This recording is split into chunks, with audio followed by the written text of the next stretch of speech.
Not you. You.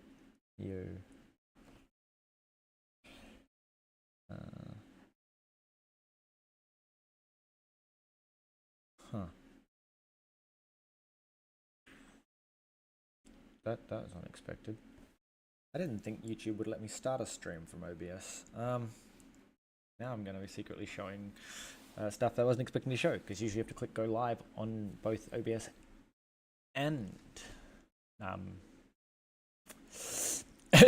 YouTube. Anyway, welcome to my migration guide 0.10 to 0.11. So I am intending on doing the big migration of my Bevy, or Alchemy would also be a good idea.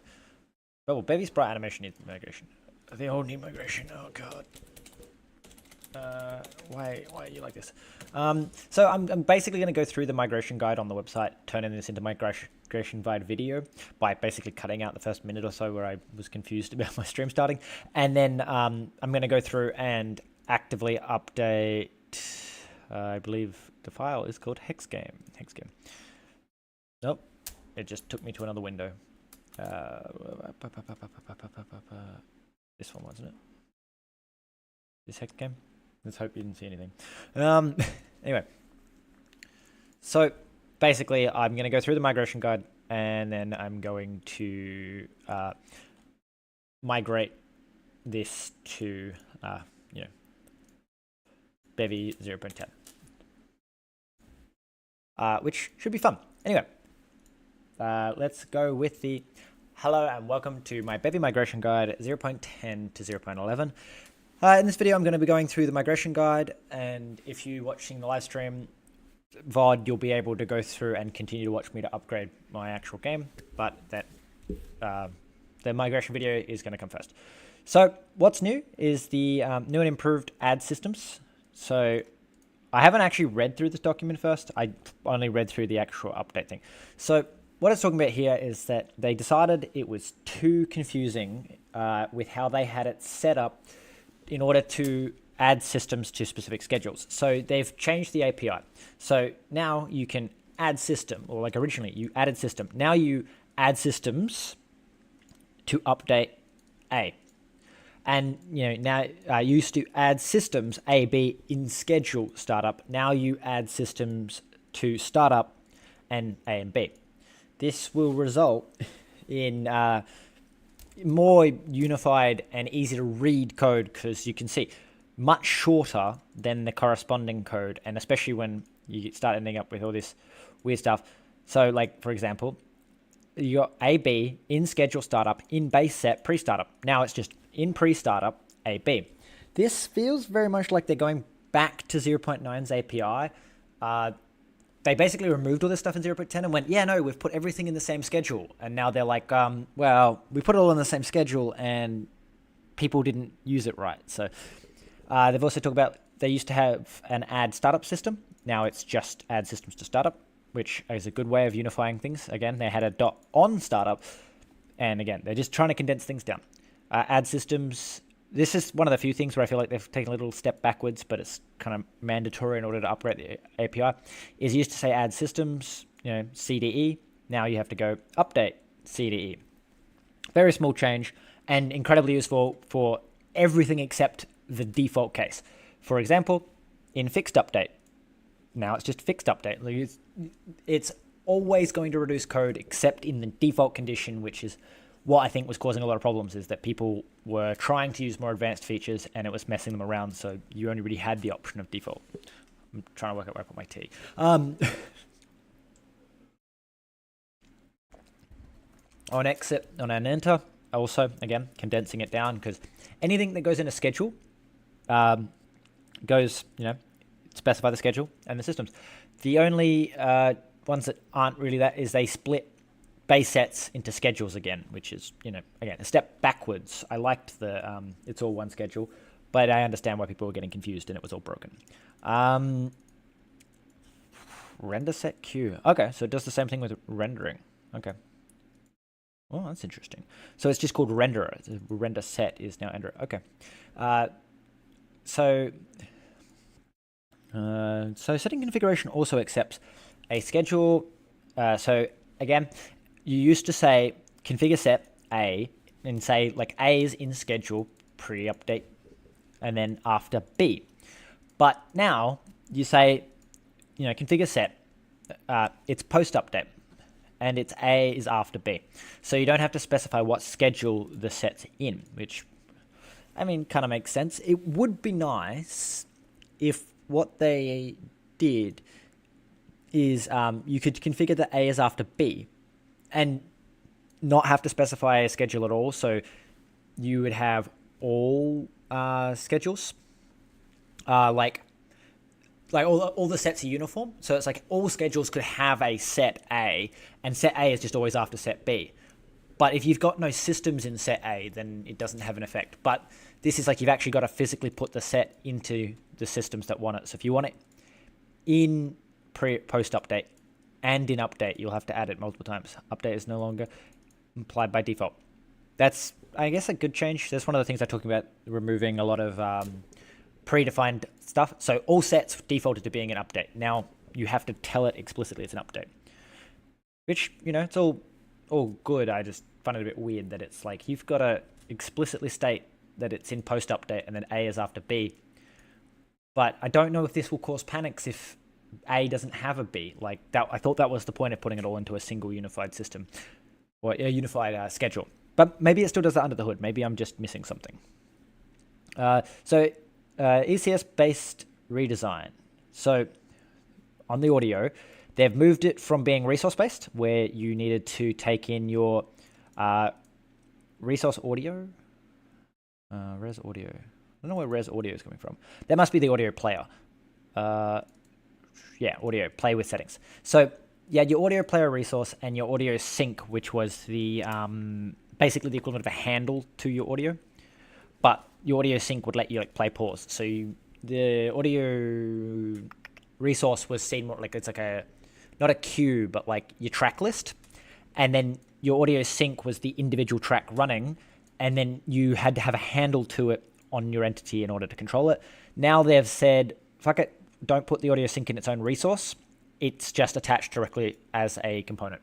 So instead of having to query for your handle and the audio sync assets, you just query for the audio sync on the entity. Interesting that you don't need it mutably. You can literally just call toggle. I think that's a bit interesting. But anyway, so add tuples and single plugins to add plugin.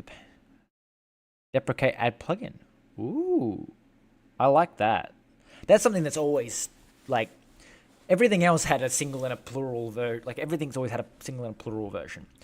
I like the idea of like, it was annoying when you were like add plugin, default plugins, and it was like, no, you can't do that. So now it's just always add plugins. Add plugin, still there, but the correct way of doing it, add plugins and specify just a single plugin or a tuple of plugins. So now you can make plugin sets without needing to actually implement plugin group, I guess. Improve shader import model. So this basically works that instead of having to import different segments, you can import like the actual struct itself, vertex output, and you import that like as an object rather than as a this worked as like a like C++'s import, where it's like when you say import this, it literally just copy pastes whatever document you specify, and then runs the compiler. So like it pre-compiles, copying and pasting all the imports, and then compiles. Whereas now I think you actually like import modules, and then the modules are all patched together in a different way. So it works a little bit differently, and means that some things are scoped. They've flattened the UI size down and removed the size. So instead of specifying a size now, you specify a width, height, min height. The only thing I haven't quite worked out about this is I tried doing this and it didn't work. I could not find the width and height parameter, but maybe I was just putting it in the wrong spot. settings into scheme runner plugin. Ooh, okay. Instead of inserting the scheme runner schedule runner settings resource, configure the schedule runner plugin. Okay, so this is just more migration basically from 0.9 to 0.10's stageless. So in that move, they removed a lot of like insert a resource, add the plugin, it'll read the resource, and the resource will stay there forever. Now you're supposed to configure it inside the setting. Inside the plugin, you're supposed to specify the settings. Hence, so this one would be like, oh, run loop duration here, and then you would add the plugin. Now inside the plugin, you can specify the settings, which is how Bevy is sort of archetyping itself. Settings that are read at compile time or at run should be done in the plugin, not as part of the startup.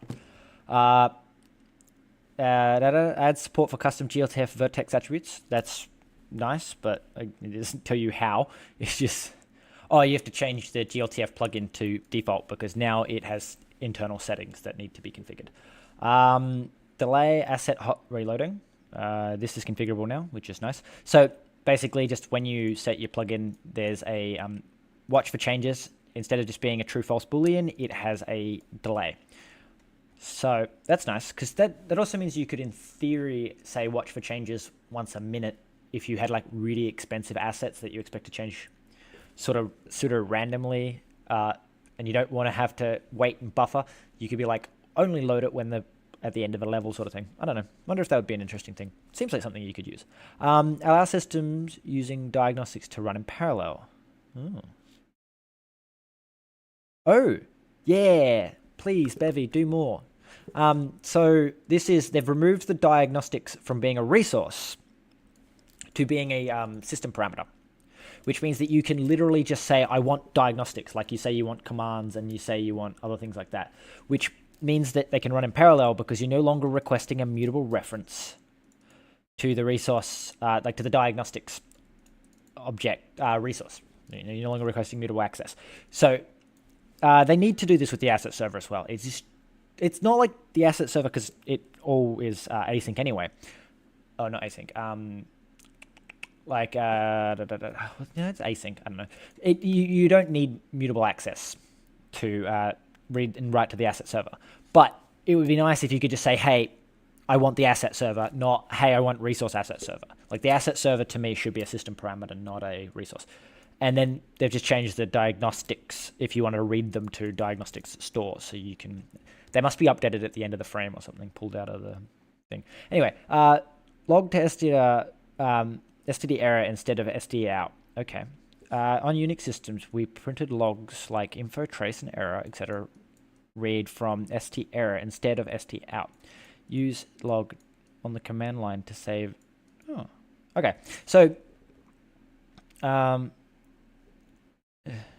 basically tracing related ones. So info, trace, and warn, etc. Now they log to error instead of out. So anything you print line will go to the main output, but anything you call like info, trace, and error to will go to std error, which like I agree with what they've done, except I don't think things like info and trace probably should. But info I feel like should still go to std out just because Yeah, I did see that it's changing in 0 to 12. Apparently, it's already basically done. It's just a few things they needed to change. But anyway, back got derailed. The error going to std error is a great idea, and same with trace. But info, I feel like should be something you want to write to the player, or like to just to stand it out. Like info should go to stand it out. But yeah, all the others should be to error sort of thing. But maybe that's just me going like, oh, neat. Like, it'd be cool if you could see, like, this goes to somewhere that can be visible, whereas this goes into a different file because it needs to be handled differently. Anyway, world query metadata type unmanageable? Oh, I don't know. The state and fetch types created using derived world query are now manageable. If you need to refer to them, use the syntax state and fetch. Okay, not quite sure what that means. I don't use world queries. I've suggested to people to use world queries when they're complaining about like the complexity of queries. It's like, oh, we'll go look into world queries, but I've yet to reach the point. Probably have reached the point, just never been bothered to look into it. Increased type safety and clarity for change detection. The engine now uses type tick for declaring dealing with change ticks instead of U32. Any code that interfaces with engine including will need to be updated, including manually inputting the traits. Okay, the method world change tick and read. Okay, set. So my guess, I'm just going to click on it because, you know, why not investigate, is if we look at like any code, like any change, they've literally just path component tick. I want to go to this though. Please take me here. Tick. Yeah, it's literally just wrapped the tick. Like it's still a U32. It's just wrapped inside a. I feel like that's a Rust thing that's happening there, like where they've decided that it's safer to wrap it in a type like that. Well, it does say improving type safety and clarity for change detection. It's one of those weird things, like mostly just because Rust Burrow Checker hates it, is that wrapping stuff in this just results in you dereferencing it all the time, which, yeah, not really a problem, except it means that at some point, the compiler needs to work out that all you're doing is using it as a wrapper and dereferencing it all the time, which surely adds to compile time. But anyway, not that big of a difference. It's just, you know, now you know when they're referring to a game tick versus just passing you a U32. Like, they need to clarify that that's what they're doing. Removed change trackers. Change trackers have been removed. Use ref-t queries instead. Okay. Check for conflicting access in is system. This function, the function assert is system and assert is read-only system in Bevy systems. Now panics if past system has invalid work accesses. Okay. Any test that calls this function on a system will now fail. Either fix system. Okay. For regular test, this is functionally with test. That is functionality with test. Add the should panic attachment. Okay. I don't quite understand the assert is system. I think it's that if you ran a system as a system, even though it wasn't actually a system, in Bevy, like while you're testing, it wouldn't have a problem. But now it's like it will panic. So it's just, I guess it seems like it's for testing purposes. You know, assert is system. You know, asserts, maybe it could be used for the dynamic loading stuff. But again, like I would think the compiler would catch that they're not systems. I don't quite understand why is system and is read-only system. I guess the read-only system makes a lot of sense because the compiler doesn't know if it's a read-only system. Anyway, it's, again, not somewhere that I really have experience working. Remove base set error variance from schedule. Oh, okay. Yeah, well, they removed base sets, so you can't have base set errors if there's no base sets. It's pretty intuitive, that one. Remove system parameter ignore and world query ignore. The attribute system parameter have been removed. If you are using either of these parameter fields, you can simply remove the attribute. Oh. Right, so system parameter ignore was obviously like it was just saying like there's no way to fetch the phantom data. I'm literally just using it as a marker. So you don't have to specify anymore. I was wondering why it's like, why would you ignore something? But it's like, if you're deriving a system parameter or a world query, you can just ignore. Okay, anyway. If you are using for another type that implements default, consider wrapping the type in a local. This only work for system parameters. Okay, so it's like, you know, you ignore it. now it's a local variable, and they're like, okay, that's not the correct way to do it. It should just be a local. Okay. Either trait a need to preserve the exact behavior of the old ignore attribute. Consider manually implementing system for a wrapper struct that uses the default trait. Okay, so will query ignore and default query string, where default query. Oh, okay. So what they're saying is if you needed it to do something fancy that ignore used to do, you just need to basically wrap it in a like something that then calls default on it rather than the, because I'm assuming it would call from world. Anyway, so basically you can replicate it, but you'd have to put extra effort in to replicate it. Replace some unsafe system code with safe code. Okay, well, I think I was reading like a pull request about this. It's just like it was, they were using code in Rust's compiler that wasn't stable yet, so it's like they had to do some fancy workaround of unsafe code, but now it's been stabilized, they can use just direct Rust code. Use unsafe world cell to increase code quality for system parameters. For manually implemented system parameters, the function getItem now takes an unsafe world call instead of a world. To access world data using .getEntity will return an unsafe entity cell, which can be used to access component data. GetResource and its variant to access resource data. Okay, so basically they've just turned it into, like, instead of giving it a reference, you give it an unsafe reference. So you as the user have to make sure that you're not doing something stupid with it. And the compiler won't yell at you, so you can do more smart things with it. Update increment change tick to remove a strongly typed tick. What? The function unsafe world cell increment change tick is now strongly typed. Returning a value of type tick instead of raw U32. Okay, it's the same as that thing we talked about earlier. Make state private and only accessible through the getter state resource. Oh, okay. Use state instead of. Okay. I was literally making a video about states, and I was saying, hey, you shouldn't be manipulating the state anyway. Bevy agrees. Bevy's like, no, you don't even get to touch it. You can just get it. You can't even set it.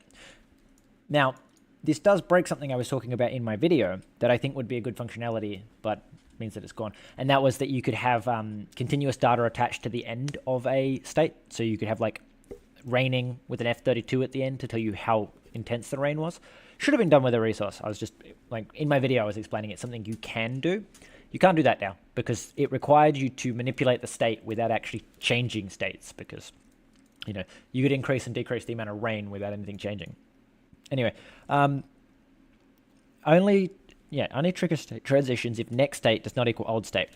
I don't like this. This is something that, again, been doing a video on states, and I've thought of reasons or situations where you don't want this to be the case. So what it's saying is, if you enter, if you go from state A to state A, it won't trigger the on exit and the on enter.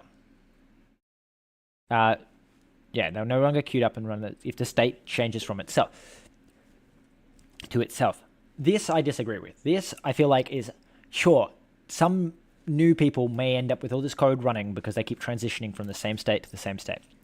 But to me, there are situations where you would want to transition from one state into itself and run a bunch of code when it exits and a bunch of code when it re-enters, because, like if you leave a scene and go back into if you leave one room and go into another room and it's like, oh, the weather's raining in one room and then the weather's raining in the next room and it resets back to raining, you want the rain to start falling again. You don't want it to just not transition. Like, you want it to like start the process again. But that might just be in my head. I'm going like, there are situations where you would want to transition from itself if the transitions were important. But now you don't even get to transition if you transition from yourself. Anyway, simplified system piping and making it more flexible. Ooh. Into pipe system and into system. Pipe second. Okay. The trait into pipe system has been removed. The pipe method has been moved into the into system trait. Okay. Simplify world schedule method. Okay. Run world schedule ref has been deprecated and will be removed in the next version of Bevy. Use run schedule instead. Interesting. I wonder if this is moving towards my comment about worlds not having not being able to run in parallel, because the run schedule ref, if I remember correctly, removes the scheduler and then runs it by a reference rather than running the schedule. But also, all it did was you took in a ref. Well, actually, no, it was the other way. The run schedule took in the non-referenced version and then called run schedule ref with the reference to the version you gave it. So maybe it's just trying to condense and clean that up, because it was literally just doing both. Like this one would just call that one. And now that if they remove that one, they can at least optimize a bit. Read change text. Now returns a change tick. Oh, okay. It's just, okay, renamed. Improve safety for multi-threaded execution of unsafe world cell. As unsafe world cell read only. System to run unsafe as unsafe world cell. Okay. The method's unsafe. So it's just seems to have been like, again, they've changed, instead of a reference to a world, it's an unsafe world cell. So it's partly to do with, it's more clear to the user of the code that they have an unsafe reference. Even though it's an immutable reference, there is no guarantee that it's actually not going to mutate. It shouldn't, but that's up to the user. And the reason that Bevy does that is because you end up with that, I know these two systems won't touch the same thing, so they can both get immutable references that they turn into mutable ones, because they shouldn't touch the same thing. But you need to make that clear to other people that may be using your plugin code, that this does not mean they have exclusive world access. It just means that they've got sectioned off world access. Improve encapsulation of commands and added docs. Okay. The command type remove and remove resource are no longer be considered constructed manually. Okay. So, okay. Okay. But there's just phantom data, so I don't... The command type get or spawn has been removed. It will no longer be possible to use it outside this type outside of Bevy ECS. Okay. I mean, renamed apply system buffer to apply deferred. Apply system buffers has been renamed to apply deferred. The apply deferred buffer. Okay. Rename. Okay. So it's just they've just renamed some stuff. Rename command right to apply. Okay, this was something I think I complained about in my commands video, is that it's just weird terminology. You like write the command. It's like, no, apply the command. You have world access. It's not a text document. Also, they're not just writes. Like, you can literally make a command do anything. A command could run its entire own application internally. It could run like 3 frames and then be done. Like, I don't know why you would. That'd be a ridiculous waste of compute. But they apply. They don't write. They're not. Maybe originally they did just write, but now they are definitely their own independent system that runs. Require read-only queries in par iter. Okay. Query state par. So basically, you cannot parallel iterate with mutable access. Any code mutated the world using the method was unsound. If you need to mutate the world, use par iter mute instead. So apparently, it was just a little bit. I guess you had access to par iter, even if you had mutable world access.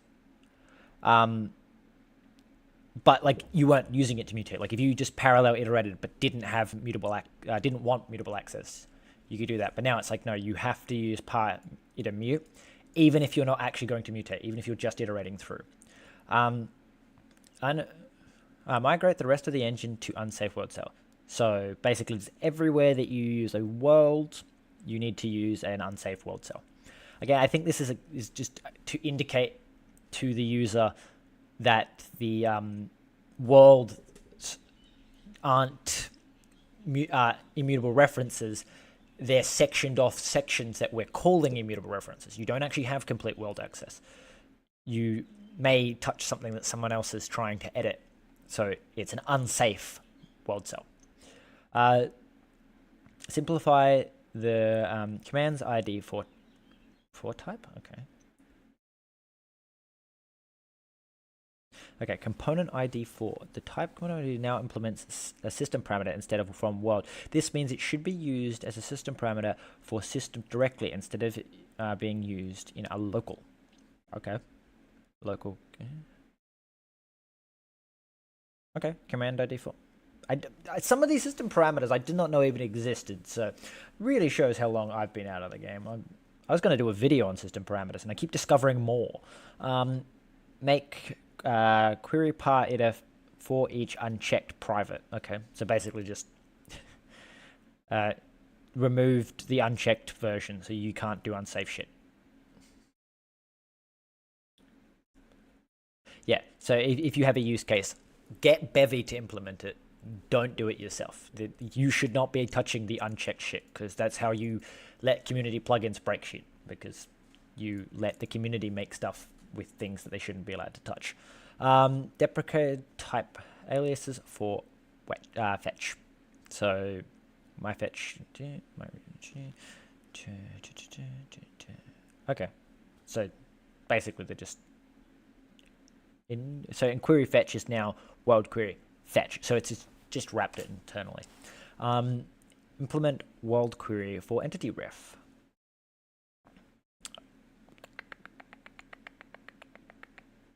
Okay. Entity as opposed. Okay, so it seems to just be flipped. So it's like this one, you go like entity. Used to be you go world.entity with the ID, and now you have an entity ref, and you could get the world back. Now it's you have a world reference, and then you can call entity on the ID. Move app type registry to Bevy ECS. So if you're not using to import, you should update. Okay, so it's instead of being in app, it's now in ECS. Or it's in ECS reflect. So it's just moving things around in crates internally to Bevy. Wow. Man, I don't know why I keep losing the ability to speak. Make sure handling of entities references are robust. Okay. Map entities implementations must change from an entity map parameter to a mutable reference to an entity mapper parameter, and can no longer return a result. Finally, they should switch from calling entity map get to calling get or reserve. So that sounds like the it used to be an entity map where you'd map the entity of the scene to the entity of the real world, in a two-way mapping. And now they're saying, no, you need to make it a mutable object that maps. So inside that object, it probably almost certainly holds a map, but it's a mapper now, so it actually has the functionality to map. And what they're saying is it can't fail, and instead of calling get, should get and reserve. So I guess it would have failed if it couldn't reserve before. Now it's like, no, if the entity doesn't exist, you will reserve it now. Anyway, rename map entity and map specific entities. So I guess in Bevy ACS, map entities and map all entities. So it's just renaming some stuff. Derive event for all events. That's going to be fun. Fixed boxed labels. Oh, I don't know, coal all of a sudden. Trait has been refactored to no longer depend on the trait any. Okay. Dynamic equal and dynamic equal hash. Any manual implementation will need to be implemented a new trait manual instead. Okay. Okay. So I don't really know what that's about. Removed on update system set. I don't like that it did this. Like, replaced on update with run if in schedule xxx. Like, I agree, it brings things more in line with system sets, like parameters and stuff, but it also does the inverse of you have on enter and on exit. So on update was the perfect name for it. Now it's like run if in schedule, in state xx, which to me is like not an improvement. Like that's sort of like pulling it off to the side because you feel like it's different. Anyway, document query errors. Query entity error. Query does not match. Display message changed from the given entity does not have a request component to the given entity's components do not match the query. Okay, that's just a bit of a grammatical thing there. Name keys like L alt to alt left. Thank you. Been wanting this for ages, but also kind of like I do like that it's L shift, but shift left. First off, the shift key should not be distinguishable, like the left shift and the right shift. It should be shift left so that when you queue them up, you can, alphabetically, they're in the same place as opposed to all the left keys being next to each other. No, the shift key should be adjacent. Anyway, renamed interaction clicked to interaction pressed. I feel like this is just to bring it more in lines of if you click a button with your mouse, you clicked it, but if you click a button with your finger, you've pressed it. So it's it's just, it makes sense to say pressed as opposed to clicked just because clicked specifically refers to like a sharp thing, whereas pressed, you could also say like you've pressed with this much force on the touch sensing, whereas the clicked is just it's like a more of a Boolean thing. Obviously pressed is still Boolean, but it makes more sense grammatically to be pressed than to be what I just said, clicked. Don't ignore attribute entities in untyped reflect derive visitor. Okay, I'm not even going to try and decipher that one. With mutable entities. If you were deserializing boxed ref values with mutable entities other than type should remove them and or deserialization will fail. Okay.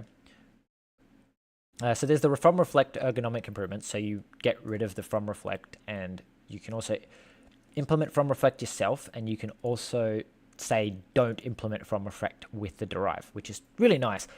They need this on from world. Please, for the love of God, let from world not be implemented on default. Or somehow do both. Make from world a derive, not a thing, because it's so annoying that you can't have a from world implementation and a default implementation. I want those two to be different things, but because if it's got default, it automatically implements from world. But this kind of thing, there was something else that I saw, I don't remember now, but the ability to not have it implement a function so that you can implement it yourself, you can override it if you want to, is really useful. Reflect stable type paths, implements assets, materials 2D. Now need to derive trait path. Okay, so basically, if you add your own assets, materials, or material 2Ds, you need to implement a type path, and we'll now implement get type path method. Okay. Add get as mute to reflect map trait. Okay, well, that says just missing functionality. Reflects better proxies. Go watch my full breakdown of the update. Basically, reflected dynamic types now hold more data about what type they are reflecting, which allows you to more accurately compare them and whatnot. So in the future, they will actually be actively comparable and be considered equal. At the moment, they're still only comparing by name, but eventually that'll all change. Construct box reflect from world reflect component. If you were manually creating reflect component fn, you now need to add a from world function pointer. Okay, so that's nice. Component from world. Okay, so instead of directly constructing it, you just point to a standardized type. Added global struct to prepass shaders. So global's shader struct is now available in prepass shaders. So there's just, if you're using a prepass shader, you have access to more information that other shaders also have. So they've also made render graph slots optional for most cases. Okay, you can now get a view entity directly from render graph context while implementing the node. I don't know rendering enough. This is just baffling me. So I think it's saying that you can not make a slot now. You don't have to make a render graph slot. You can just sort of tack it on. I'm not sure. Remove unnecessary values vec from dynamic uniform buffer and dynamic storage buffer. The len attribute has been removed because internal changes made it a non-trivial to compute. Okay, if you were to use it and didn't have a workaround, please create an issue. Okay. Changed vec2 to rect in camera logic viewpoint. Okay, so basically they're just using more Bevy types. So they had a tuple of vec2s. Instead, they were like, no, this should be a rect, which is basically just a tuple of vec2s. So, you know, length and a width. So GLSL and Spurvy support is now optional. Okay, change default tone map method. Yeah, I don't know. I like the new tone map, but also I noticed something like on my phone, I liked it a lot more than I do it on my computer, because on my phone, one of the orbs was like purple, and you go over it and it's actually blue now, and I didn't notice anything else really changing. But on my computer, it's really obviously like everything's like the front orbs are dull, the back orbs are shiny. You drag it over and it's like all the orbs are dull now. Anyway, that's just personal preference though. They've just changed it by default. Apply code-based changes in proposition for standard material transition. Okay, so it seems like they've tweaked the stuff so that when they add the new assets type standard material, we'll have, I don't know, extra stuff. I'm not quite sure. I'm not going to read that. My brain is not liking that it changes font and color. Remove component derived from alpha mode. Okay. So alpha mode is no longer a component, so you now have to specify your own alpha mode? Oh, okay. That's interesting. Wait, does it... man, reading these things, I'm like, man, I could have used that alpha mode thing. I was always wondering why my I couldn't get my shaders to work properly. It's like, it's because they specify the alpha mode on an individual component level, so I could make my water additive rather than having to make a specific water shader. Anyway, removed plane struct to half space. Okay, changed of render primitive plane to render primitive half space. Changed a plane member to render primitive. Okay, so they're saying that they've changed the name of planes to half space. Okay. Added render target view. Oh, this is the thing. We'll need to handle the additional field, i.e. matched state. Yeah. So texture view. This allows for VR apparently, but they're just saying they've got an extra option that you can pick. So fun.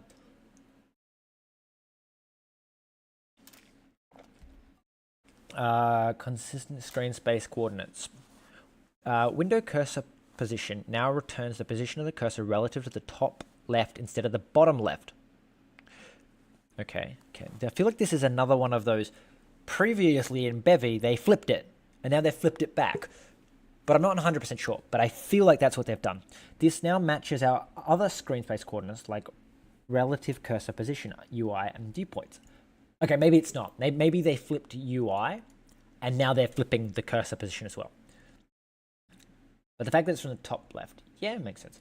The word to viewpoint, the word to method on cameras now return, take the viewpoint position relative to the top left instead of the bottom left. Okay, so basically, Bevy is more traditional, like it's that way across the screen, as opposed to that way across the screen, I guess, instead of the bottom left. Okay, that's good.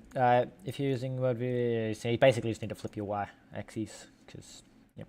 Okay, and then they've added web GPU support, so plugin setup has been renamed to plugin cleaner. And that doesn't make any sense, but okay. Finished has been added, and plugin additional plugin pipeline should instead of build. Oh, so plugin finish has been added. So is that saying my plugin? Oh, so basically the plugin finish, from what I remember, is you basically, Bevy will call build on all its plugins, and then it will call finish. So you can let your plugins insert their resources and set everything up And then knowing that every single plugin has inserted any resources it would want to insert, you can now go through and, modify things, tweak values based on, because every other plugin's loaded. This is something that you, I guess, really you should only be affecting yourself. But what it's saying is that plugins now, instead of having setup, it's called cleanup, which makes more sense now that I've realized what it's talking about. So originally, in previous versions of Bevy, it would run all of the builds, then it would run all their setups. And so setups, and it says when you hover over setup, like the tip is, this is where you'll do things like remove resources that you only inserted for, say, your dependencies to read while they're initializing themselves. Then you want to remove it. You don't want it to be a resource in the world. You don't want the memory footprint. So, it might be a bunch of configuration stuff that once you've all set up, you delete it all. So they've renamed setup, which happens directly after build, to cleanup. So it's like, hey, build yourself, clean up. And then they've got finished, which is run, I guess, after that. And plugins adding pipelines should do this. Yeah, so finish is run after all the plugins are built. You'll call finish. So maybe we'll clean up on all of them and then finish on all of them, I guess, would be my, the order of operations. And then, so it'll allow you to, do things like insert final parts or check to see if other plugins weren't added because other plugins didn't add them. Okay, so you can take example screenshots in CI. Okay. So, not quite sure how this plays into things, but basically you can take a screenshot. I don't know how that's in the migration guide. Maybe it's because you could have taken screenshots previously, but now they're like, it's actually built in. Compute a vertex count for index mesh of GPU mesh. Okay. Built-in skyboxes. Flip environmental light map needs to match how you previously render, which backwards. Okay. Left-handed Y up cube coordinates. While sampling the points on back. Okay. So again, just more stuff. Added morph targets. Mesh now has a simple mesh layout rather than a separate mesh layout. Okay. Skinned mesh layout. So it's condensed those two into the same thing. Bevy scenes, added scene filters. Ooh, these are fun. So I don't know why this was a thing. So you used to have to pass your dynamic scene a type registry. Actually, this would explain it. So you used to have to pass it a type registry. And so what they've done here is they've yanked the type registry out of the world and then they're passing it to the dynamic scene loader. Now you just pass it the dynamic scene loader. And the main reason for this is that originally, if you didn't want something to make it into the world, like if you didn't want to save certain entities, you would make a custom type registry and then pass that type registry in, and it would pull out only those things that are registered. So this allows you to interact with the type registry without passing it in. Because I was looking at the code earlier because I saw this, and it was one of the few things I had to change on my Bevy Basics repository. And I was going, but surely if you've got access to the world, you can just pull the repository directly out of the registry directly out of the world because you've already got access to it. And that's exactly what it does now. The reason this was separate is so that you could make custom registries and pass them in. And anyway, so you can now deserialize the resources from scenes. So this is great for like saved games as opposed to just segments of levels that you are now loading. Fix lookup variable names. So transform look to method change default values to try normalize for z and negative z. Okay, I don't. Method change default value of try normalize. Okay. Fixed transform propagation of orphaned entities. If you called sync sample and which is now non-exported from Bevy, you need to accept.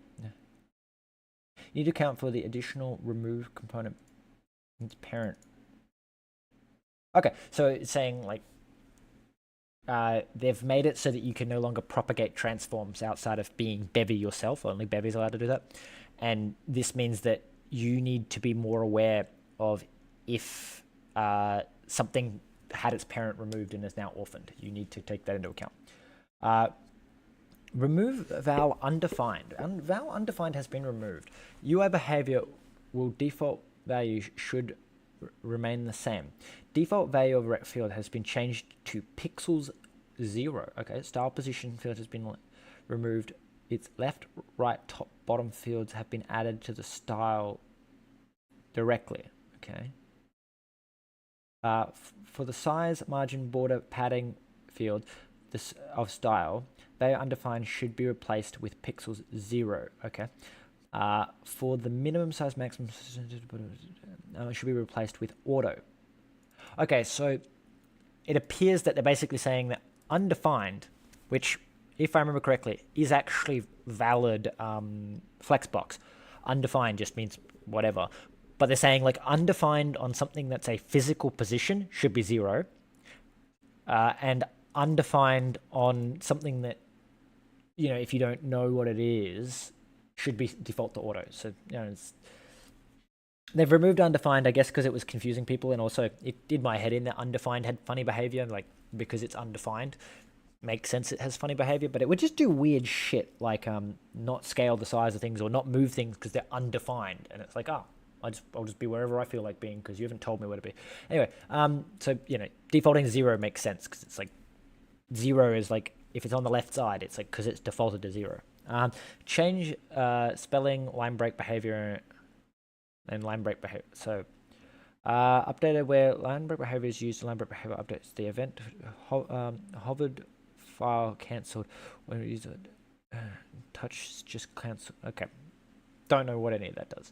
Added CSS grid support to Bevy UI. This is amazing. You can now use Flex and I guess UI system Flex, and UI has now been called UI system layout, and then because you can get UI system grid, I don't know, I guess that's what it does.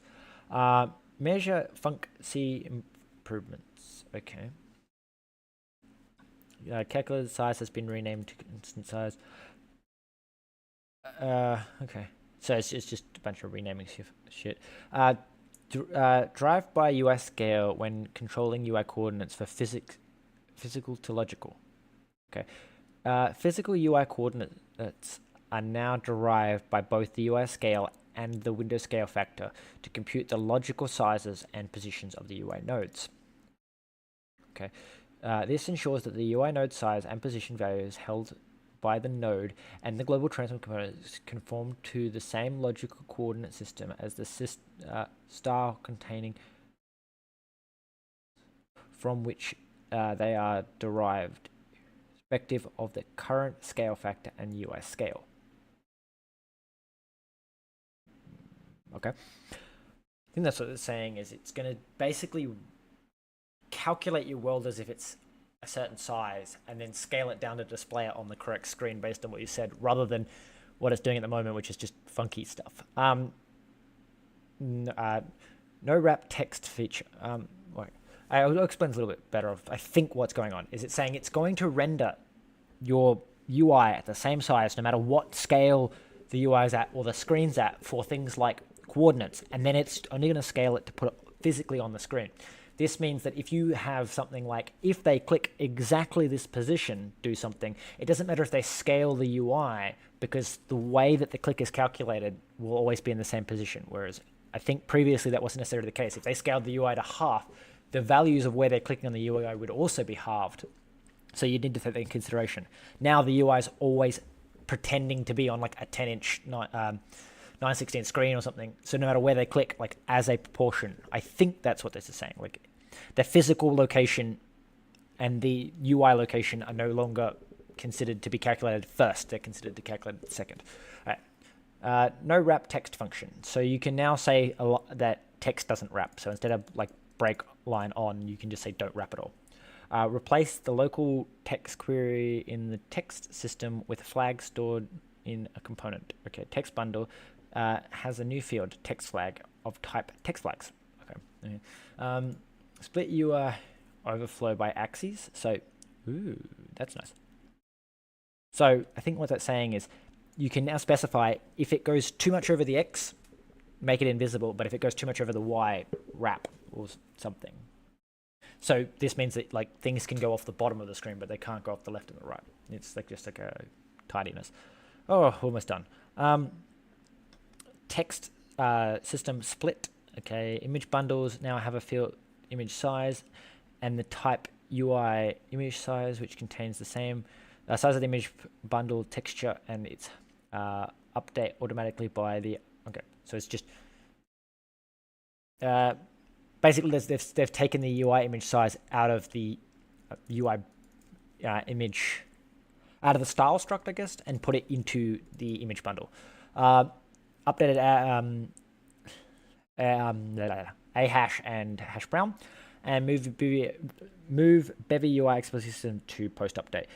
Bevy UI accessibility systems have been moved to post update. If you are scheduling something relative to them, make sure that it's also now in post update.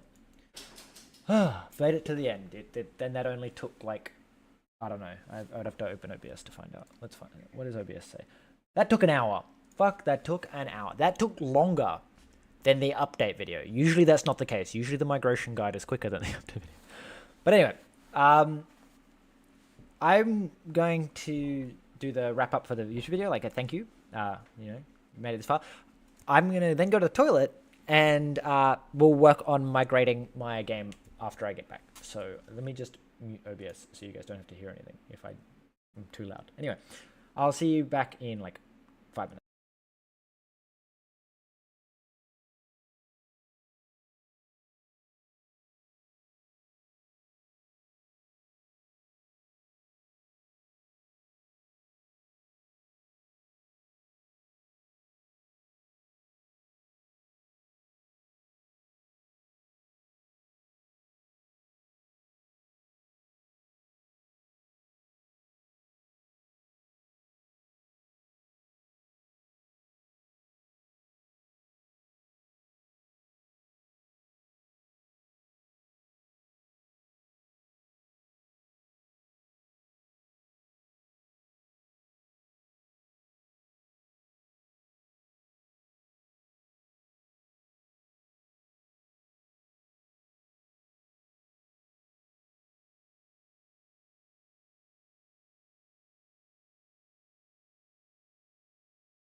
All right.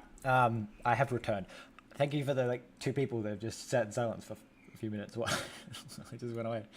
All right. What were we doing? We were jumping over to one of these million tabs. We're going to this one, and then I think we're gonna go search. We're gonna see if we can find Bevy that equals space equals Bevy space equals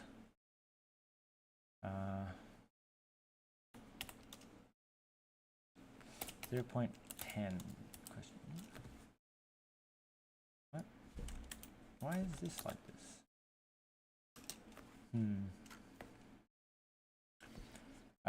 What are you? You're the hex plugin.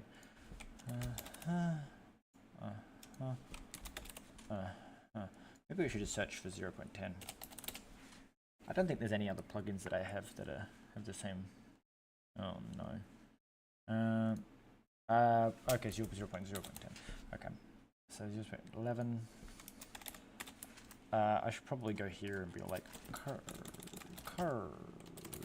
update. Okay. So it definitely needs the quotation mark, otherwise it just finds like millions of references to it in the mesh. Options true, Bevy 0.10. What is this? It's a waveform collapse. Okay. So I think each of these needs to be tweaked. Alright, we're going to do a save and go, hey, surely you're going to tell me about all these compiler errors.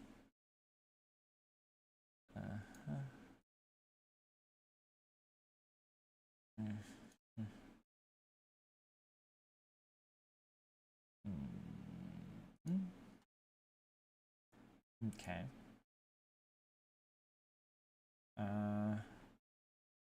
What are you? Your hex game as a whole. What the hell is this? Okay, you can go away. As we wait for the Rust analyzer to build everything.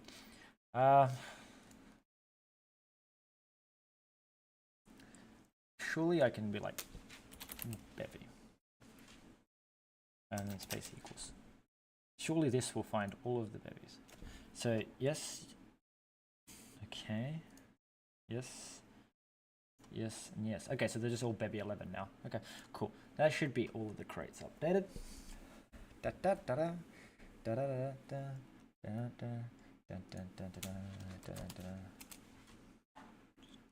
Steal my calculator away.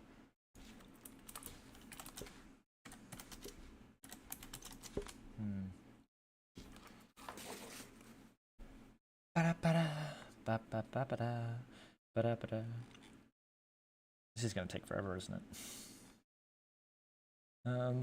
I guess while that's doing all that, what we should probably do is go, surely, because I did it in there, it's going to work. But anyway, cd / Bevy. Why is my... Ah, because it's crates. Okay, so cd / crates. Okay, then we go cargo update. If this doesn't change anything, then it means that the whole crate did it. But I'm just trying to make sure that, yeah, so it didn't update anything. Well, here's the issue. Bevy flycam is probably not updated. This branch is behind. You're behind the master 8 months ago. This is 0.9. Except I don't think this one is 0.9. Tummel. It's obviously not up to date. What the fuck? Where are you hiding that you're in my updates? Yes, hello, I want to go to the master. Basement. Able to merge. No, how do I forked from here? Okay, you were updated 4 months ago. And you're for Bevy 0.10. Which means we're gonna lose our flycam because I'm not gonna port that. At least not today. I might port it later. Branches. Hey. Active branch. Upgraded 3 months ago, so this is probably not also up to date. Let me guess, you're gonna have Bevy. Nope.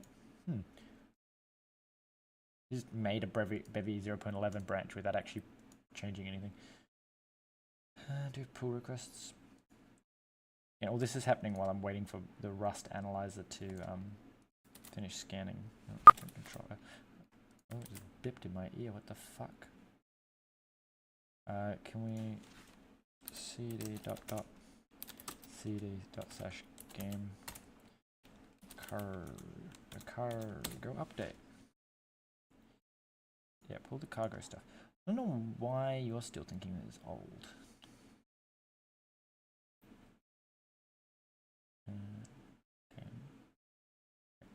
Hex plugin.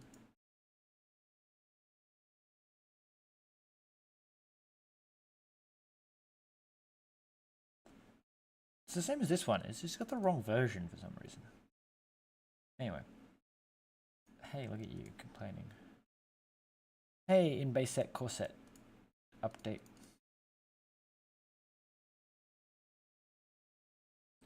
Hex cell. The cell components chunk in base set pre-update. So add systems pre-update.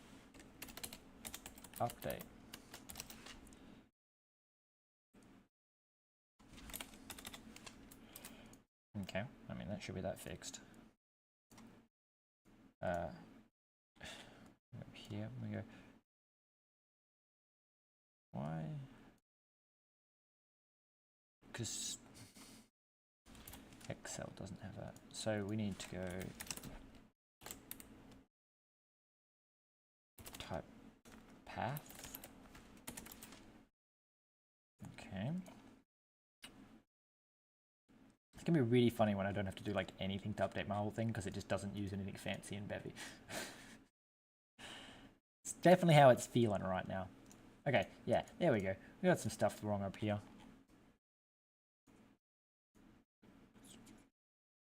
Hello. Just working on updating my hex game to Bevy 0.11, but it's all very confusing.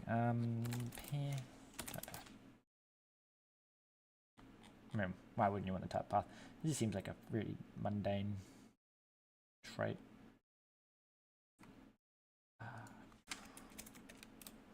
Should probably config behind a wall, but you know, config feature equals. I don't know why I made this thing work without Bevy, because I don't know how to use it without Bevy. No, wait, it's not there. It's how do I conditionally derive something? Quick, pop over here.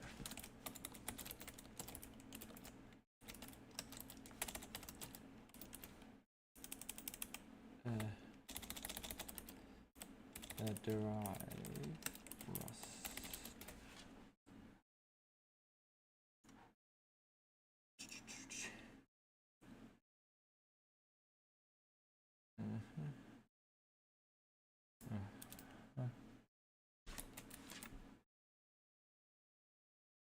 I just don't want to derive serialize, deserialize. We just want to. This is type path. And then we want to go back. And we want to go, where the hell is the type path? There. So just back. Okay. Expected a semicolon? No? Okay. Yeah, but now type path is satisfied. The trait bound type path is not satisfied. But it is. Do you not?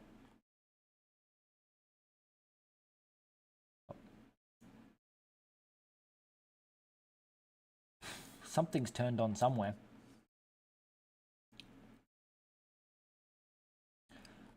Right, I think I just gave up, didn't I? Yeah, I think that's what's happening there. So I'm just gonna comment this out for now because I can't be bothered working it out. I think at some point I was like, it's gonna work without Bevy, and then in objects I got lazy, and I was like, oh, I don't want to make a version that has handles and one version that doesn't. So, yeah.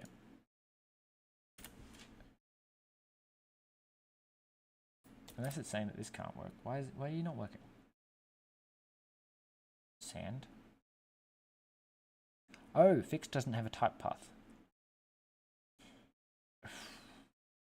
I don't think I can implement it either. What? Oh my god. Bevy, why have you done this?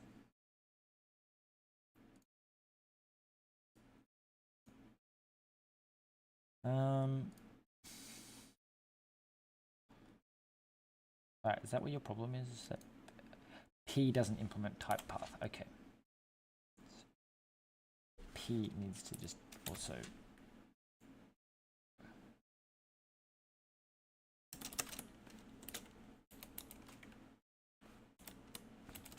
type path. Okay. Where'd my thing go? Okay.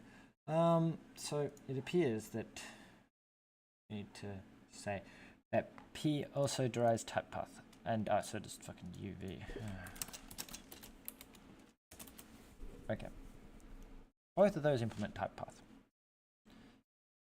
I'm gonna do it on this one. Type path. Type path. But that is going to mean that I'm gonna have to. You also need.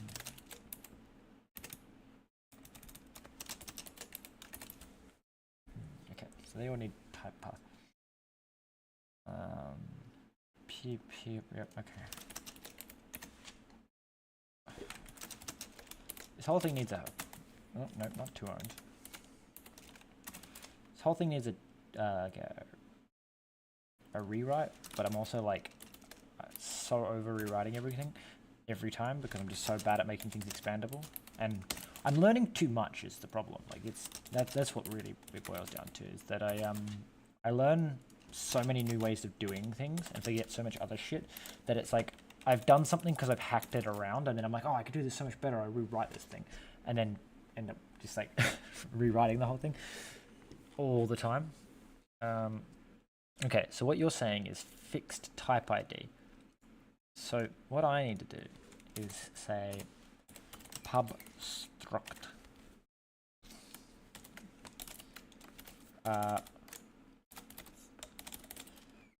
fixed t, which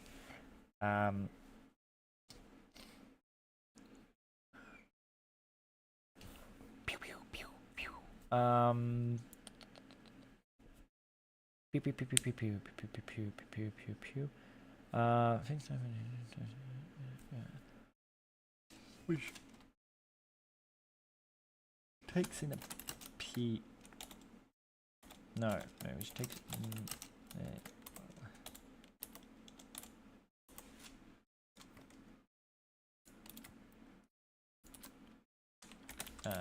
t. Okay. And then we're gonna say that every instance of fixed is going to be replaced with. Oh, no. Every instance of fixed is going to be replaced with fixed. Replace them all, correct these two. I32. I32. Okay. And then we need to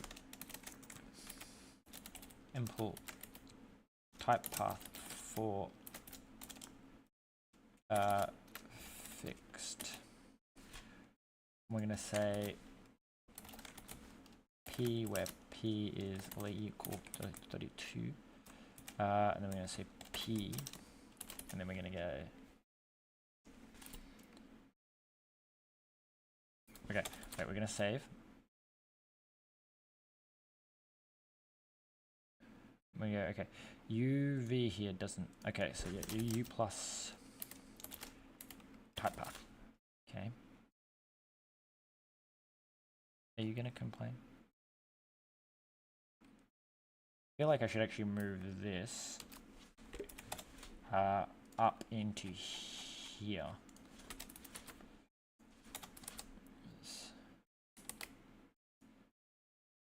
Okay, and then we need to be able to like qualify. Qualify. Okay. So where fixed p Okay, so the trait.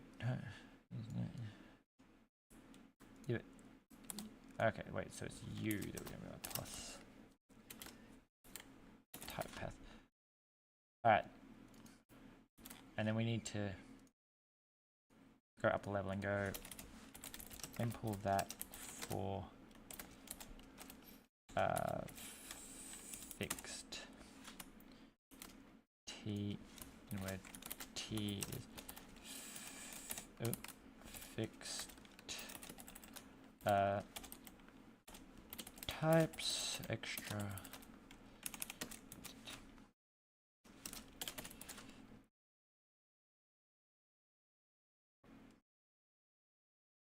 okay, so you need to derive hash.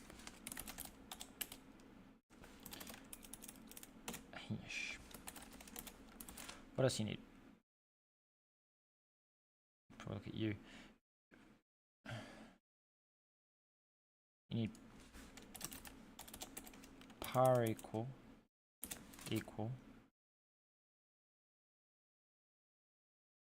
Well, you should already have set and sync. Cannot assign object fixed to object fixed. No. Okay. Import. What does it add? std core add? No. Ops add for fixed t.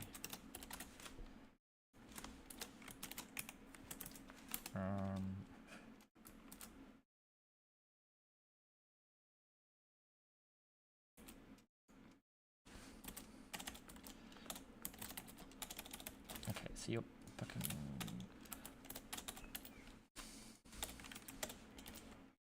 output equals self, and then we're going to say fixed that is self dot 0 plus right hand side dot 0. Okay. So what you're saying is we need to do no, it's add a sign that you need.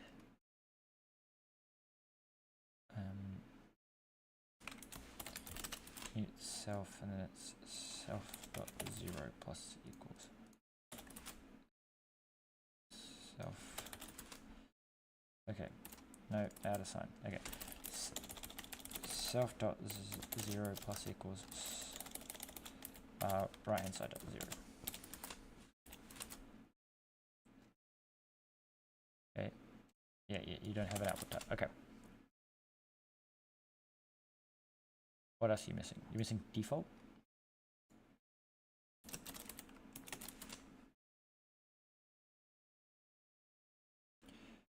You're not equal.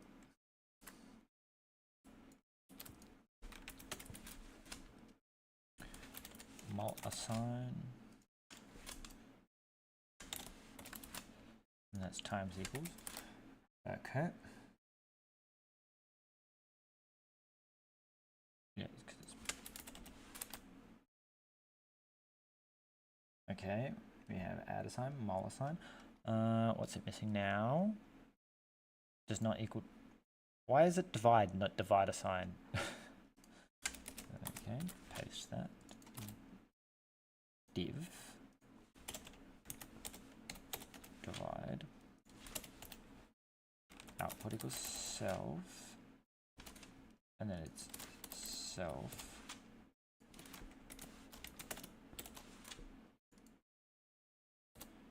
div, not dick, div self. No, it's output.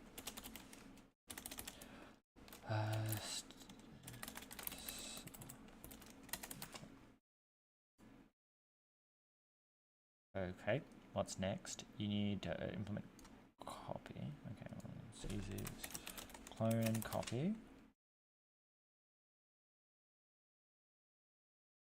you don't have multiply. Actually, div is probably the easier one to copy. Mul. Mul. Mul. It's mul. Yeah, mul. Okay, so what's it mixing now? Missing now. Minus sub. So it's sub. You become sub, and then you are literally just going to become sub. Okay. Goddamn Bevy making shit hard. Needs add. So I wasn't wrong making adding add. I was just no. We need to. It's just. We don't need two add signs. So it just becomes add. This is cool. This is add. And this is add. Okay. What's next? You need hash. Did I not implement hash? Why are you saying? Oh, because t hash.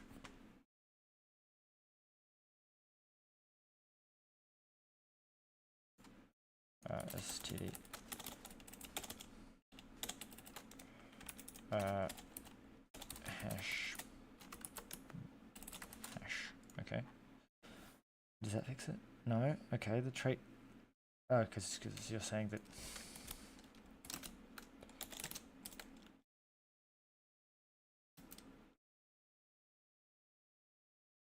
Wait, no. No, surely it's just. It's this that you would need.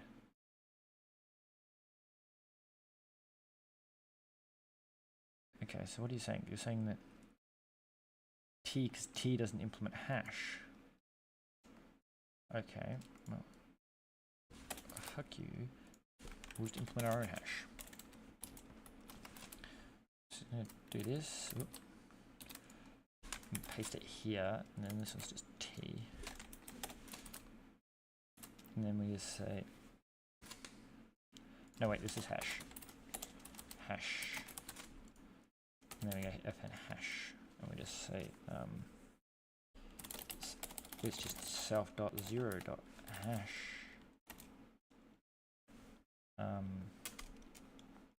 Yeah, with the state. Okay, cannot compare T with T. No implementation T. Okay. So that means, well, first off, you don't need equal, you just need par equal. Oh, okay, so. I hate you. This is getting really messy. Import par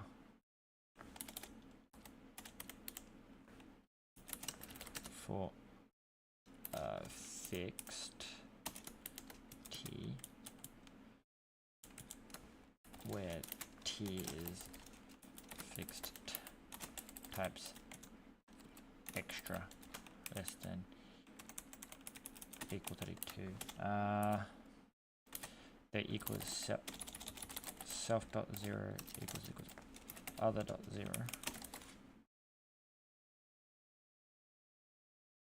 Okay. Cannot be shared between threads safely. Okay. Well, apparently T needs to be plus sync.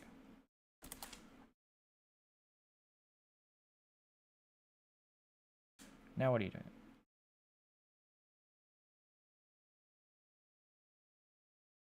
Okay. The trait bound is not satisfied. Fixed typed unassigned. Oh, right, because I need to.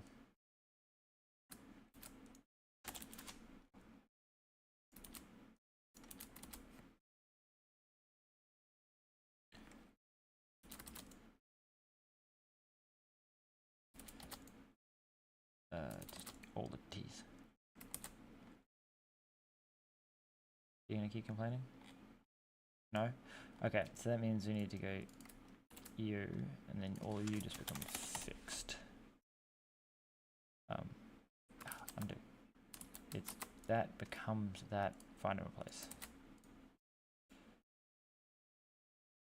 Okay, then we're just gonna do it. Right, because you need to you need type path.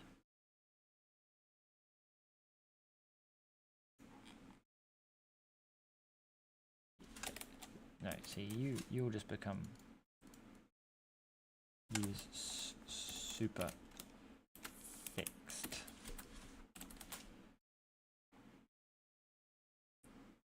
Oh, right, we need to import that too.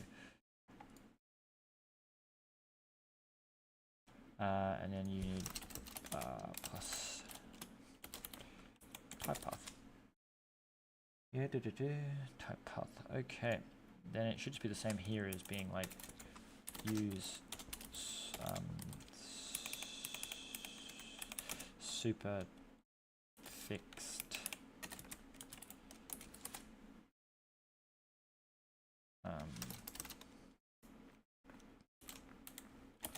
plus type path. No, control F. Find all those, replace them all like that. Now the desert uses it way more than everything else.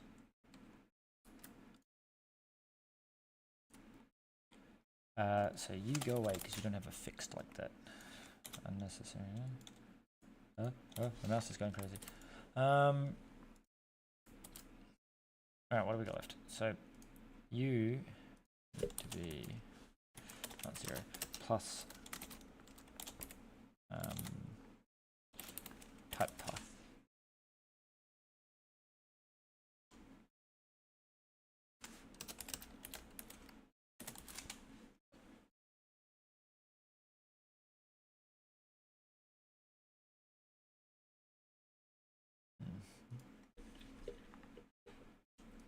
Okay.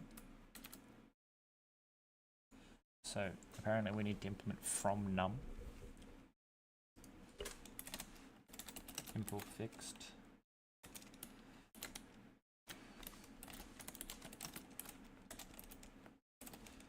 Fixed. Types extra. There you go.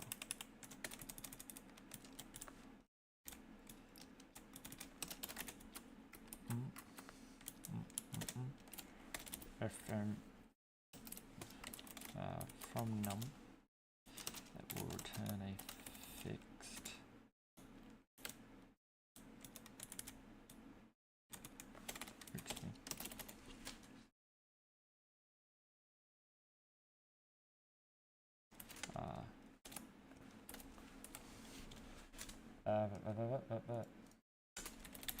num is just going to be like it don't know.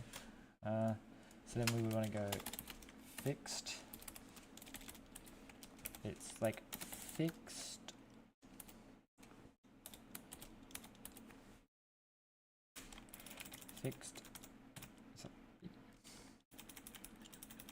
I32 U32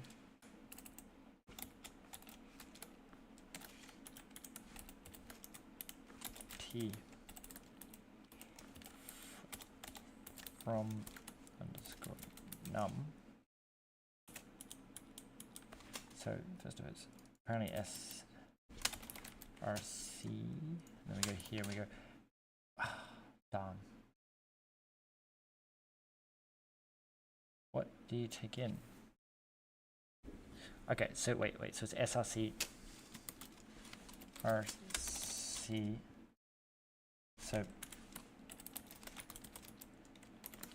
where src is to fixed.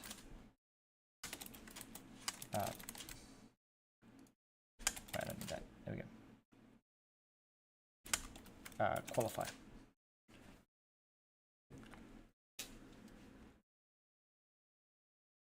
Misdemeanor. Okay. Why? How am I missing the generic one? you return T.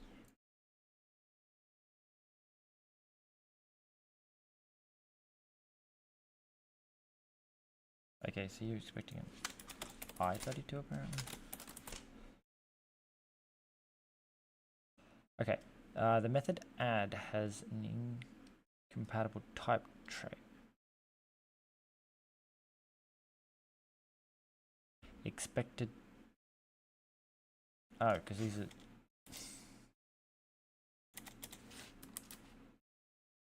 And there's multiply as well. And division. These don't take mutable references. That's what I get for being lazy and copy pasting everything. Not all traits to F32 from F32. Okay, wait.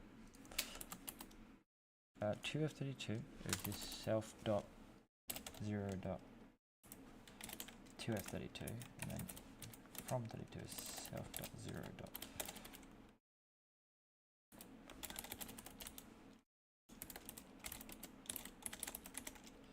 F32.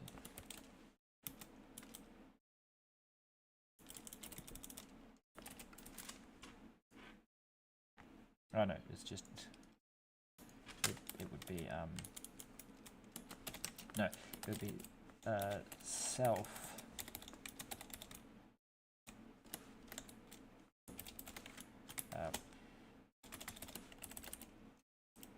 from num.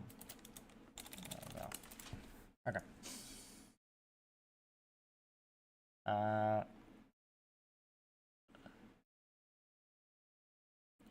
Okay. Okay, so you're saying you have no associated type 0. Where was I implementing this?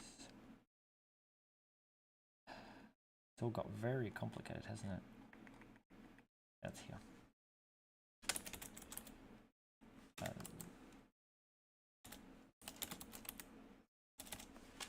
What trait's supposed to be giving you 0? No associated name is 0. Okay, apparently it's not there.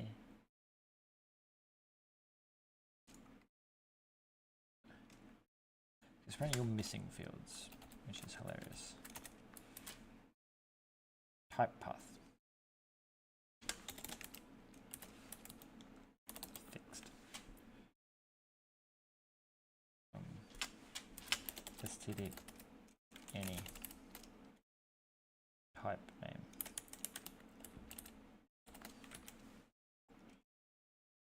Self.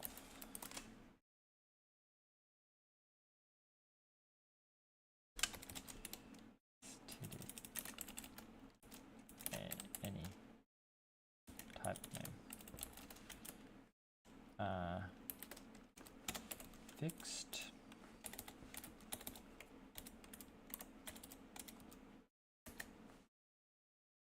No, I32 P.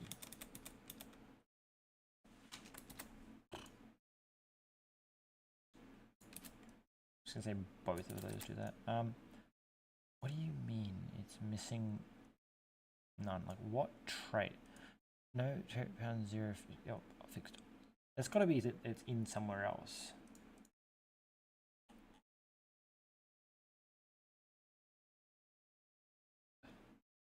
Right, we need to implement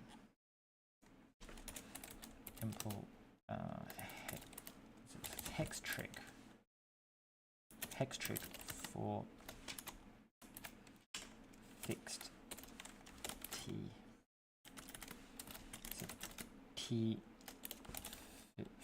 fixed types extra less than equal to. Okay.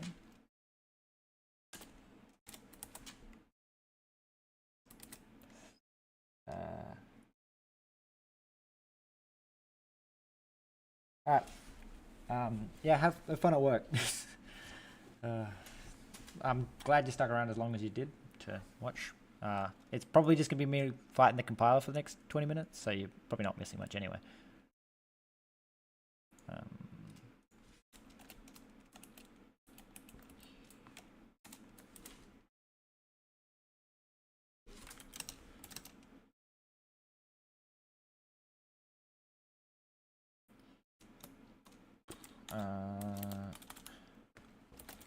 Fixed I-32.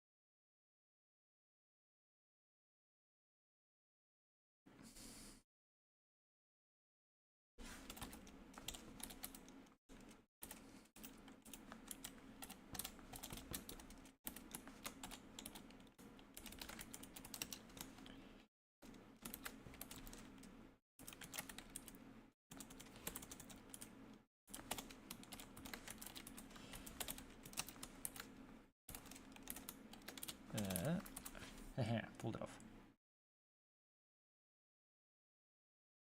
Huh. I didn't realize map actually does work in constant setting. Alright. Okay, so you're saying you don't have a 0, and I have a feeling the only reason you're saying you don't have a 0 is because I'm calling 0. So if I came down here to where I implement you and I said const 0 just equals fixed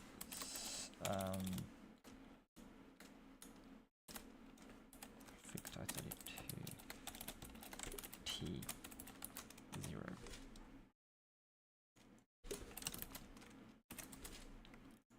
Alright, so that's why you're bitching about not having a 0, is because I was using the variable 0 elsewhere. Okay, so you're going to complain that load asset new T does not implement from path. Okay.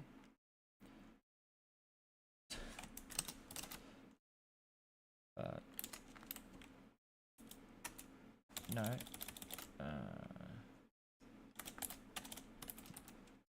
What was it? My brain's gone to sleep. I've forgotten what type path. Yeah, I thought I was trying type path. Type path. Okay. And then UV also needs to type path. No. Maybe. Yeah. Type path. Yeah. Okay. We're slowly fighting our way through it. Okay. Yeah, non-const, you can't turn that into an array.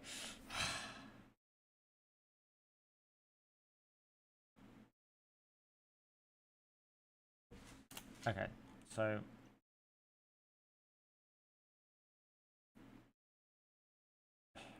alas, we have to do this. Then we do this. And then we just go fixed.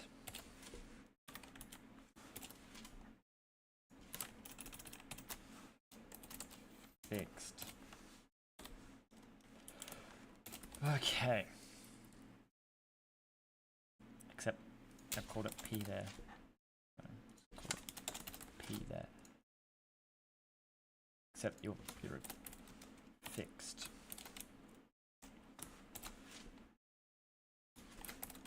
Fixed. Ba-ba-ba-da. Okay.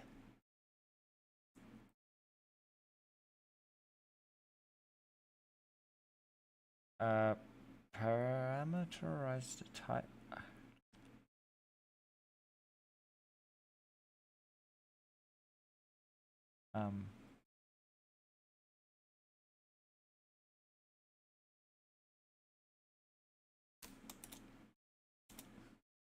Is that because that's what I actually want to do?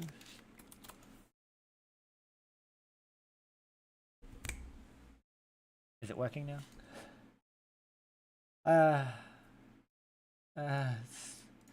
This is what's even more depressing about this is that the game seems to just be working. Like, this is what's going to take ages because it's got to compile all of Bevy again. Because I've got to do a new version. But like, logic says this should run. Basically, I only ever use like add plugin, add system. Like there's very few systems. Like I think I changed one system, and it's not even in this. It's in this other one that I was testing something. It's like the only system that doesn't run in the main loop. Now that's not to say that I shouldn't have some of these systems running in different spots, but to get your maximum utility out of Bevy, what you really want to do is have all of them in the same schedule. Because unless you need them to run before or after each other in a specific way, having them all in the same schedule allows Bevy's scheduler to optimize them to run as many in parallel as you can. So, there's no point in me putting something in pre-update unless it actively conflicts with something in update. The main reason you'd want to put something in pre-update is because you're going to publicly share it, so you want other people to be like, oh, if you put it in update, it'll work. You don't have to know to queue it in the correct spot. Same with post-update. It's like you just want to be like, oh, I need to like put your main stuff in update, and I'll grab it out later. Like the same with last. It's like you only put things in last when you're like, hey, I need to yoink this before it does its thing.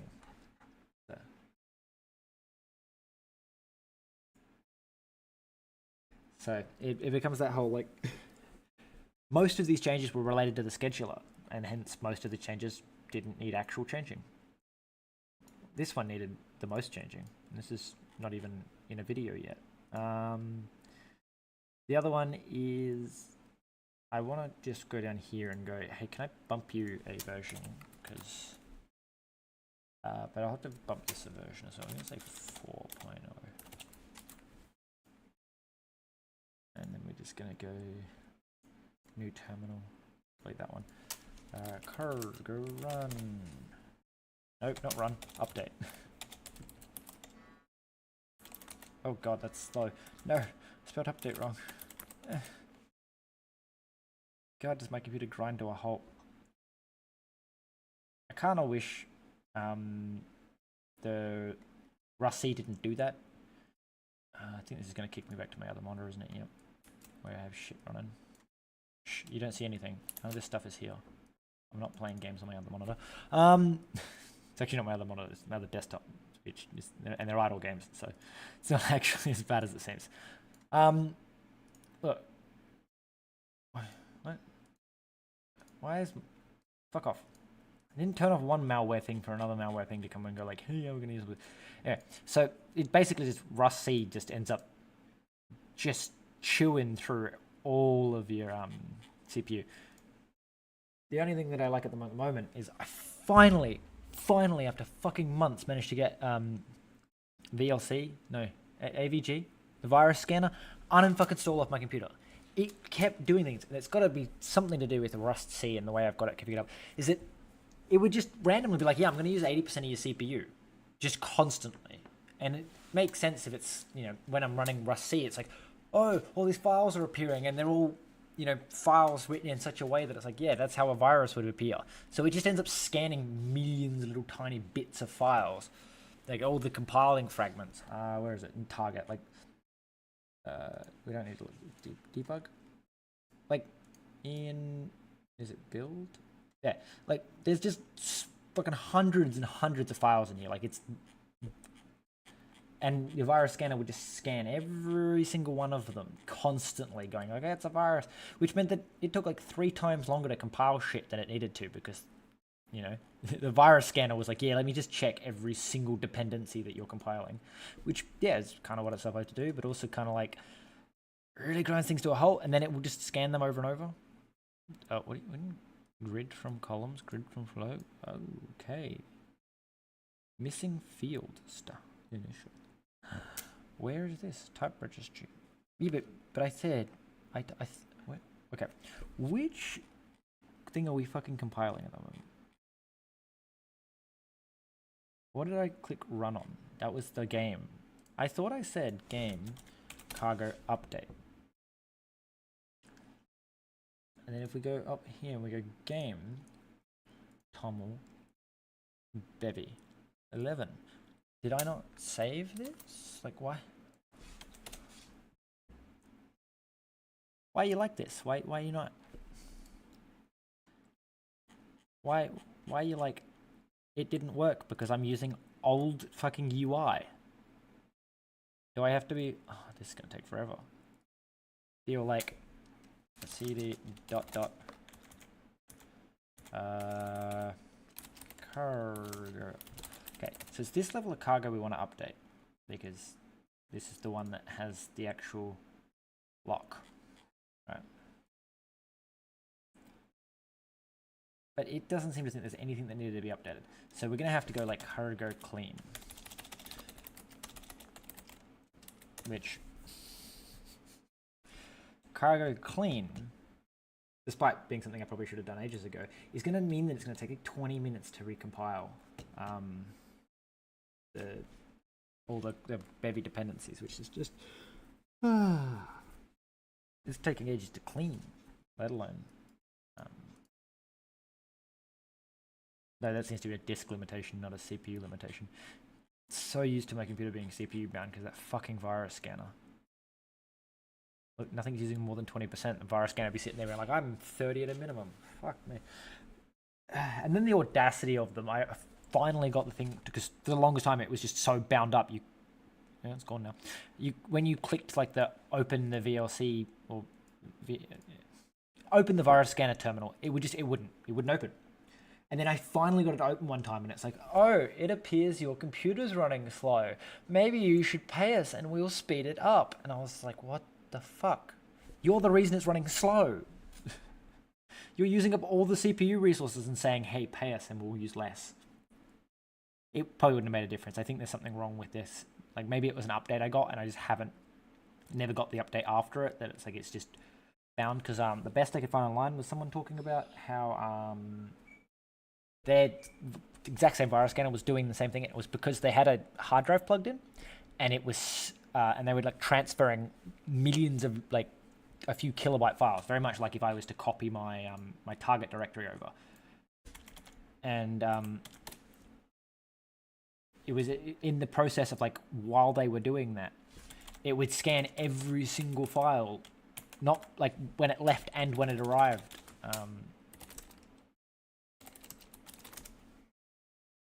Which meant that the whole system ground to a halt because it was just constantly scanning file after file after file after file. So, you know, it's one of those weird things. Now I have to distract myself for like 5 minutes while it recompiles from fucking scratch. At least it's not going to take as long as it normally does because my virus scanner's gone. I mean, admittedly, at some point I'll need a new virus scanner because it's probably not a good idea to run my computer without a virus scanner. I only got that Windows Defender protecting me. And apparently, according to all these websites that I looked at, it's not enough. And then they all plug the premium shit where it's like, yeah, pay money to these companies because the free ones aren't good enough. And it's like, well, was it when I saw a greater statistic, they were like, Windows Defender will block 98%. This one that you can pay for, it'll block 100%. I'm like, that's not how viruses work. It blocked like 1 in 50 more viruses than the free one. But you don't know how many viruses actually slipped through the cracks, because if you knew, then you'd remedy them. Like it's that you don't know how much you don't know. It's like until you run into a virus, yeah, it did the Windows Defender missed 1 in 50, whereas this thing got them all. But it's like good chance that the viruses you were testing were just in the database of one. And it's like that it's not a good metric, I guess. You know, like, I'm sure if they went, oh, we ran like 10,000 viruses and, you know, 98% got caught by Windows Defender, it's like, shit, that's a lot of viruses that didn't get caught. Like, it's like hundreds of viruses. But when they're like, yeah, this one's at 98 and this one's at 92 with no metric of how many, it's like, no, you're just saying get the premium one because we asked them for a list of viruses to test and theirs caught them all. It's like, go to like 6 or 7 different virus scanners, get all of the collection, like all of their databases, and test them against each other and see if they strike it. The issue is that you run into the horrible monopolistic effect that happens that all the virus scanners are basically owned by the same company.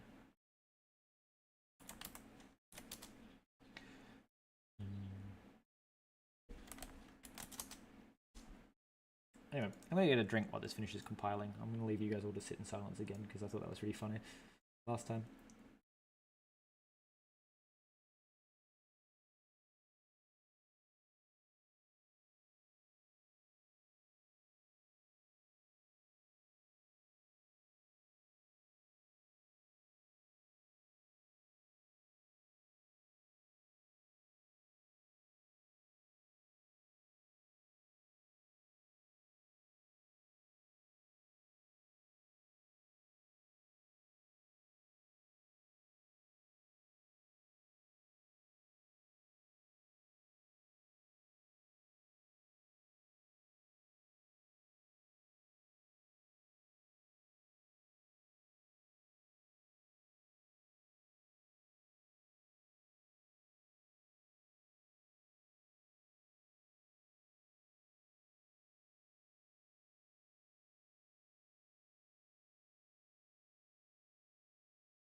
I think I've worked out what's wrong. I'm obviously using a dependency that's not updated. Hence, it's compiling both 10 and 2. So, it's almost certainly this one. Yes, hello. Can I? Oh, no, I wanted to like control click.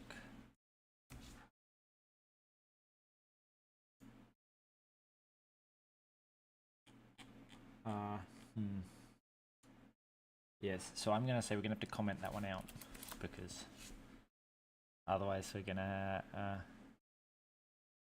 Ooh, and the Bevy editor please probably needs to go, and that means inspectable needs to go because they like it's not that they're bad; it's that they won't be updated for like a week, and they're probably the better ones for getting updated. Like, I think the original Flycam that I was using.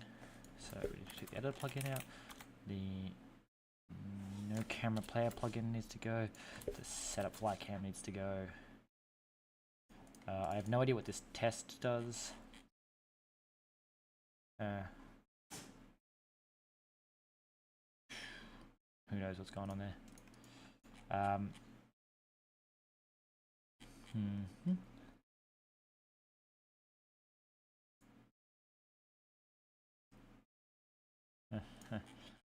Okay.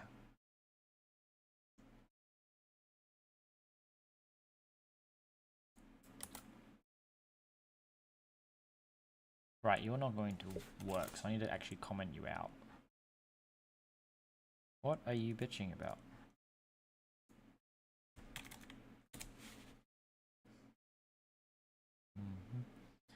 No.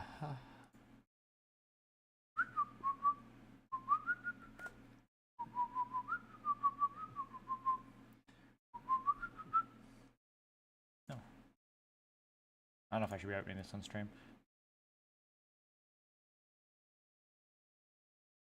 Oh,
that did my head in. The cat just randomly changed when I clicked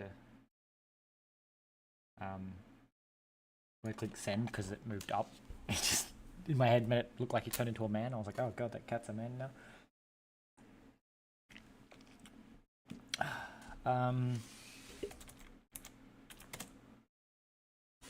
Is it gonna work this time? I don't know. Ah, map inspector. Right. Oh, I forgot. I've got fucking full blown map inspector integration here. Hub struct. Okay, so we're gonna go net. Cell rules. Okay, I think I can just comment like a lot of this stuff out and still have my inspector work. Well, my inspector won't work, but like the code that the inspector's interacting with will still work.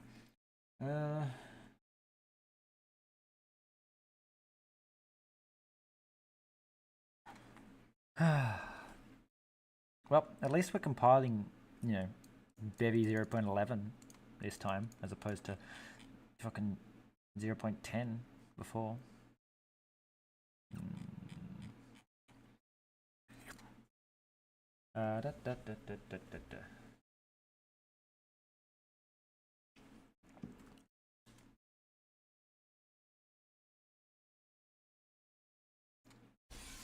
Also, I'm going to say thanks to anyone who watched my Bevy update video before coming to watch the stream, because that video is doing great at the moment. It's up to like 10 watch hours in 2 physical hours, which is, you know, like pretty goddamn incredible. I don't know why I get bored and start showing off YouTube analytics, because I don't think anyone else is interested. But I'm just going to compare it to the previous Bevy update video. And you go, oh. Annoyingly, as soon as it passes 1 hour, it suddenly expands to 24. But like, so they stayed pretty well in par, and flipping back and forth. So for watch hours, it's up to 10. The previous one was up to 7 by this point. The previous one ended at 33 watch hours in a day, which is pretty good. What we want to do is probably swap to something like views. And go, okay, so yeah, it's purely just like a linear, like it's got more views. This one was an 1.5 hour long video as well, if I remember correctly. So it becomes that whole, like, the fact that it's got more watch hours in only fractionally more views, like an equivalent amount more views, means that people are actually watching a lot more of the video, which is good. Have I gained any subscribers from it? No, I gained 3 subscribers from the other one though. Okay, I do want to compare it to like a video that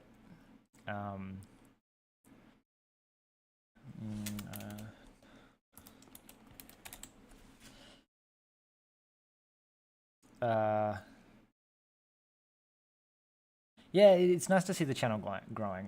What's been stressing me out the last bit is I haven't been uploading enough videos, and the issue is that most of my watch time comes from the spike of a video uploading, not from the actual rest of the video.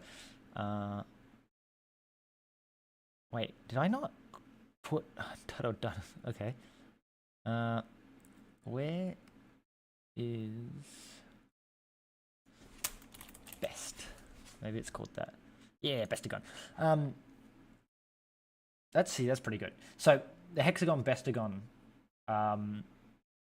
was like one that I put a lot of effort in. It was an interesting concept, like it was actual like game dev video, so I expected it to do better. And the fact that like this one's keeping up, and if we go to watch hours, the new video is actually ahead because it's longer. So again, that's 7 hours in 2.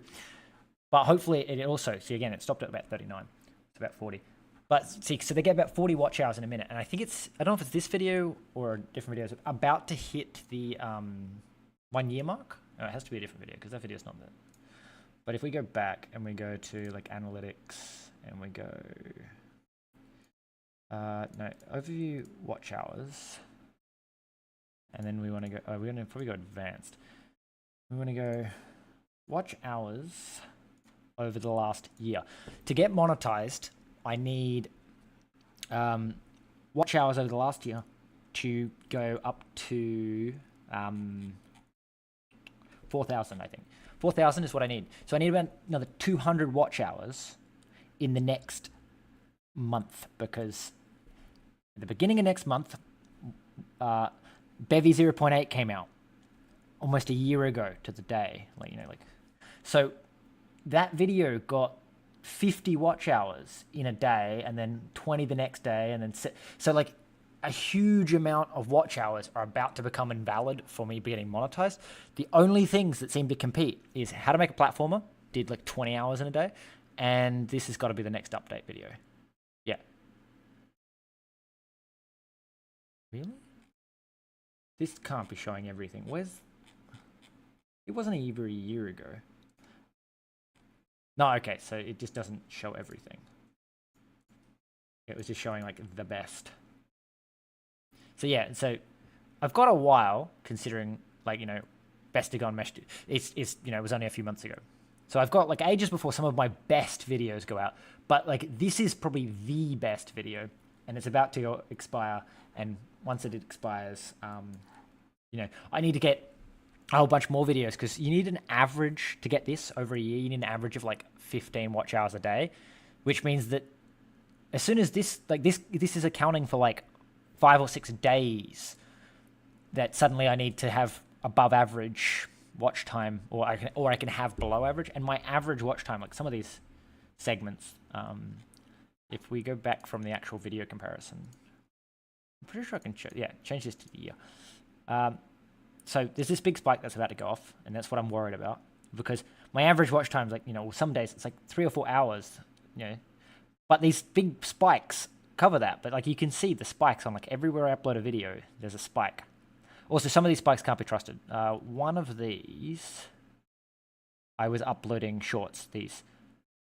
So these have a lot of shorts. So like this big spike here, I don't think it's an actual video. It's just shorts blowing up, and therefore getting me like 30 hours, and they don't count, which is somewhat annoying. But it's like I can understand, because YouTube pushes shorts so goddamn hard that a short that's 1 minute long will get more watch hours, not just views, more watch hours than a video that's 20 minutes long. Yeah. But the hope, this video got fucking so many goddamn views. The hope is that I can get 200 watch hours, or I guess it's more, because again, I got like 20 or 30 hours of shorts that don't count. So I need like another 200 watch hours in the next 2 weeks or something.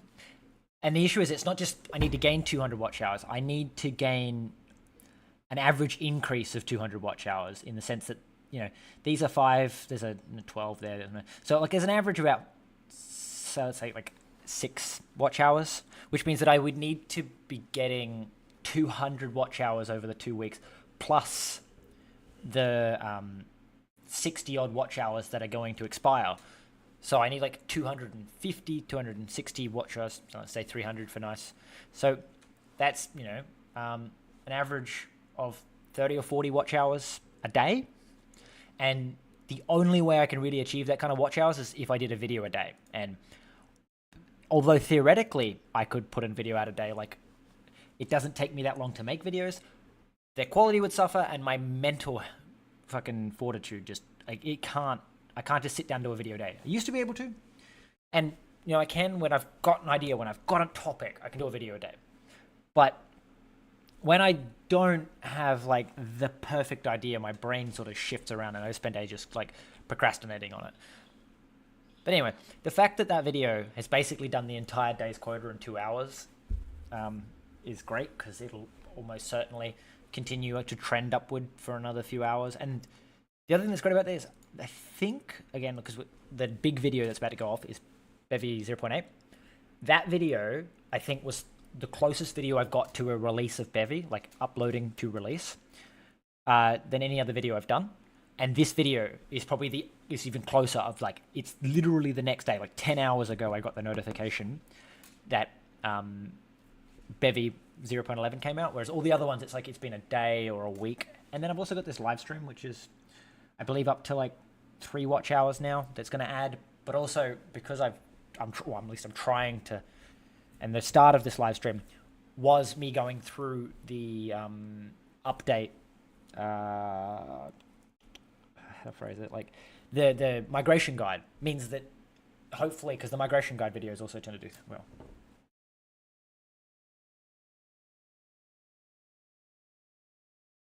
Yeah, well, that's the other thing that's going to be interesting about this, is the Bevy update videos do really well, and then they die. Like, they don't, actually, they do kind of keep going. Like, again, if we just pop over back to Bevy like 0.10, wherever that monstrosity is. Well, 0.9, so it has to be pre that. So back. Yeah, I do agree. My channel is, in my opinion, a bit too tied to Bevy. Like, I don't like that.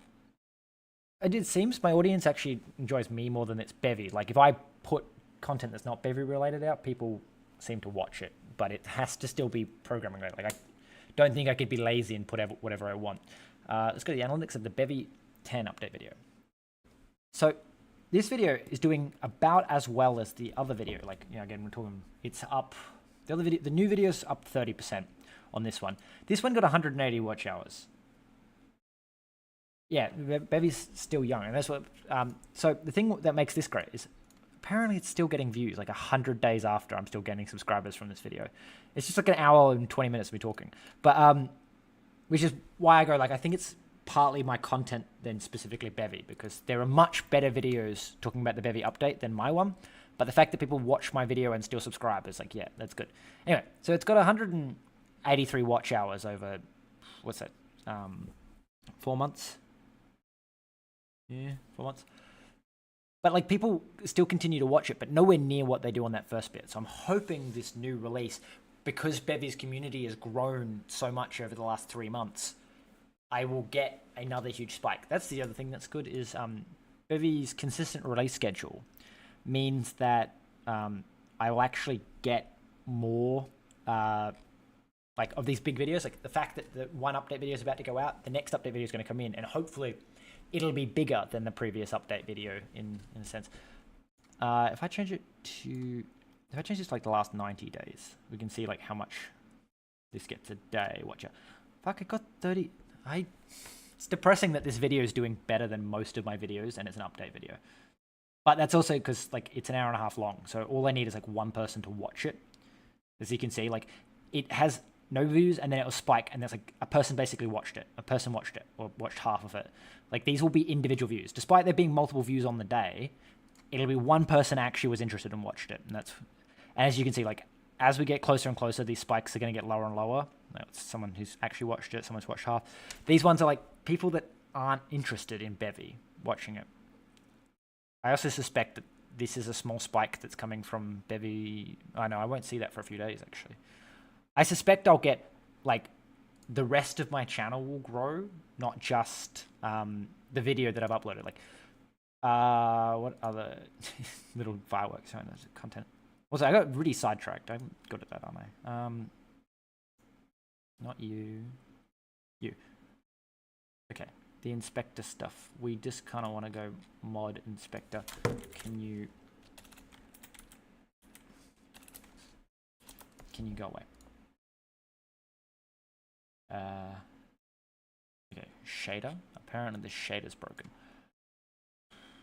Right. We don't need to implement from the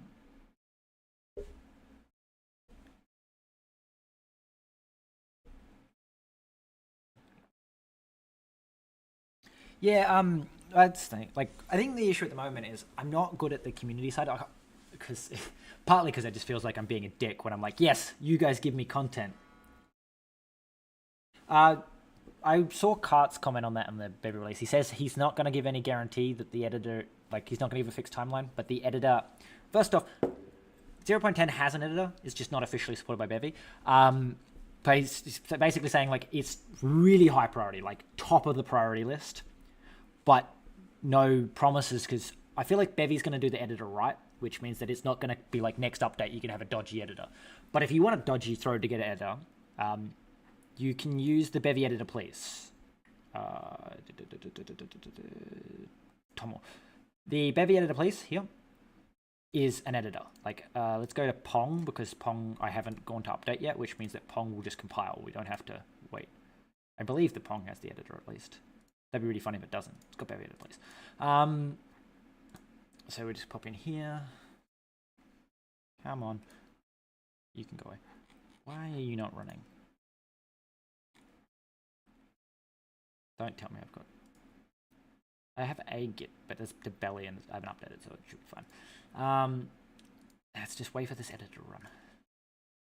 Yeah, so technically, like, Bevy has an editor. Like, if you wanted to use an editor in Bevy, you can. It's just not officially supported. It lacks in some areas, but is a great contribute back kind of situation where if you like, hey, I wish the editor had this, add it, give the guy a pull request. I've had things committed. Annoyingly, I think everything I've had committed has immediately been undercut by Bevy releasing, like literally within a week, an update that adds that. Like I committed scene serialization that skipped things that couldn't be serialized, like if they were missing components or so you could specify, oh, I only want to serialize that or I don't deserialize that. And then immediately Bevy released a thing and they're like, yeah, we've built scene serializers. And, you know, you can specify what entities you want to be extracted. And I'm like, that's exactly what I just implemented. But like, didn't really matter because, you know, obviously Bevy had it in the works longer than me. I just like literally chucked it together in an afternoon. But it was that like, every time I add something, Bevy's like, yeah, no, we got this. It's like, should just check the updates before I make things. I'm trying to think of something else. I think it was my query video. I did my query video and literally like, I went, oh yeah, cool, upload. The next day, Bevy had an update that changed how queries worked. Only slightly, like enough that the video was still very usable, but like, it was just funny that I was like, I uploaded a video and was like, yeah, and then immediately they released an update. Anyway, Bevy editor. Look, I can, if I turn on UI, I can be like, I can't actually because this has got belly, but if I hit play and go like play it to player, I can be like, where is the ball? One of these is the ball. Must be this one. I can be all like size. Let's just make you bigger. Collider. I don't think I can do the colliders because I don't think I've got the I don't have the expansion enabled to let the editor interact with the plugin. And that's the other big issue with the Bevy editor is that because it's independently maintained, it's missing like interoperability with other things. Like Rapier has an extension that's provided by the Rapier team to make it work with the editor, but that's only because they're a big enough team, and I think they're in some way connected to the editor. Like the guy that operates the editor is some way connected to Bevy, to Rapier. I mean, so it's that weird thing.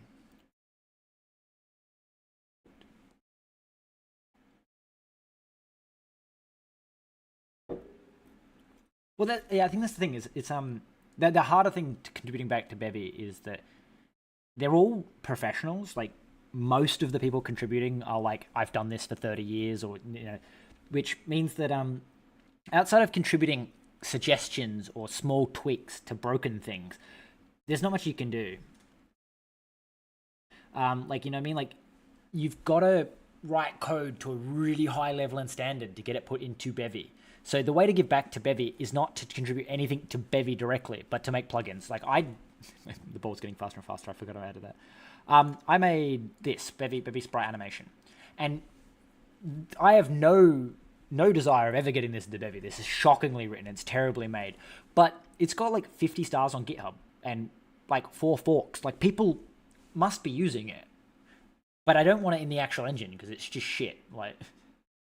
But what I'm saying is the current Bevy editor, please, is at a level where it's like if you want to get something contributed, it will probably be added as long as it works and doesn't just like bog the game down to nothing. And the other thing you can do is anything that you make. Like I think this I attempted to, but I got distracted. Yeah. So anyway, I got distracted making this, but I added the Bevy Inspector EGUI, and I was trying to make it compatible with the Bevy editor. And then I got distracted, and I wrote this thing, like a year ago, and when I was really bad, like I've gone to rewrite some of this shit. Oh, look, this would be a much better example of where to use systems. Like, you know, this would have been a much better migration guide, because it actually uses, like, different stages and different sets, and... Wait, this one's in set post-update. So why not post-update? Yeah, this would have been a much better example of things to port in base set first. Damn. So this is just in set update. Oh, this is an animation set update. Damn. Okay, so yeah, you stay in update, but you're in animation set update. Oh, and you're in set animation set pre-update. Oh, this is before animation. Yeah, okay. I gotta remember how this shit works. So it's only the in base set. So you're not in post update. No, in core set. Yeah, in base set, core set, post update. So you do go on post update. And this is in base set last. But like when I wrote half of this code, I didn't know what I was doing. Like I have no clue what I was doing. My favorite one is, where's the animation tree? Inside the animation tree, you'll notice there's a hash map of node IDs and boxed animation nodes. This is basically just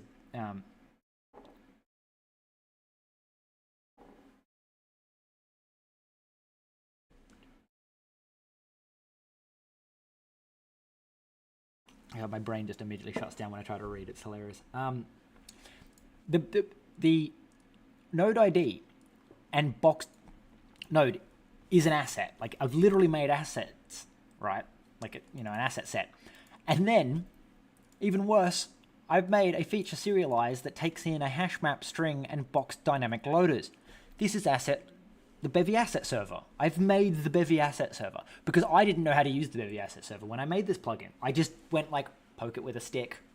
I don't know how this works. I'm building my own that I do know how it works. So like, the dynamic node loaders, you literally have to do what you have to do with Bevy, where it's like, by default, it inserts the basic nodes. And then if you want to add custom nodes, you've got to be like, register node, I believe. Yeah, register node, and then you can, only if the type has can load, you can tell it to load. And then it goes through this whole convoluted chain of events in order to get a like type erased loader that when you call will pass a string. It's like, fuck, if I just known how to use Bevy's asset loader, I could have just used the asset server. You could then just call a file like this.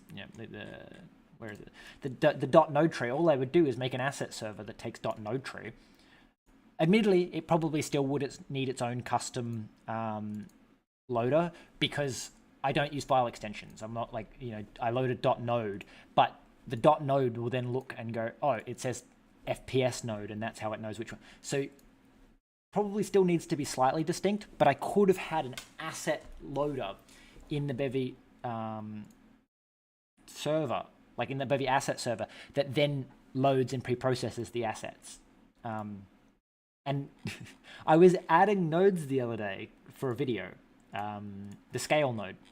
And while I was adding this node, I just kept thinking to myself, man, like, if I came back to this and was like, I'm going to actively develop this crate again, I'd have to rewrite everything. Like, there is just so many clunky things because I'm like, I don't know what I'm doing, so I'm writing like roundabout shit. Where is it? Like the script node. I wrote my own script interpreter. Like, how does the script node, what does the script node even contain? Two string token tags. Where's the script node? The script node has a vector of tokens. And it literally reads the script and compiles it into a vector of tokens and runs it. But yeah, like, part of it also is, at least the way I view it, which might just be a bit of a negative view of open source, is build something that somewhat works and throw it out there and hope that it helps someone enough that they're like, hey, I'm going to contribute and fix. Because my Bevy sprite animation thing is like the only project I've really put up that people have put requests and been like, hey, can you add this feature? Hey, can you add examples? Hey, and it's like, my brain doesn't work. Like, I couldn't make documentation. Like, I'm like, I should, because I'll forget how it works. But like, when someone's like, oh, hey, can you document how this works? I went and made a video because someone asked for examples. So in the process of making the video, I made all the examples, and then all the video examples got put in. That's what, this one and this, these examples.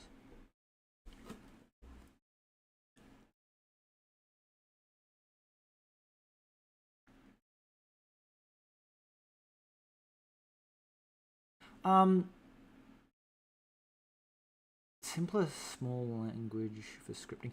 I think when Bevy adds scripting, it should just be Rust. It should just be an interpreted Rust, as opposed to a dedicated scripting language. I really wanted to learn Godot because I liked the idea of the open source, free, versus Unity, where everything's sort of locked behind. You can't work out how anything works.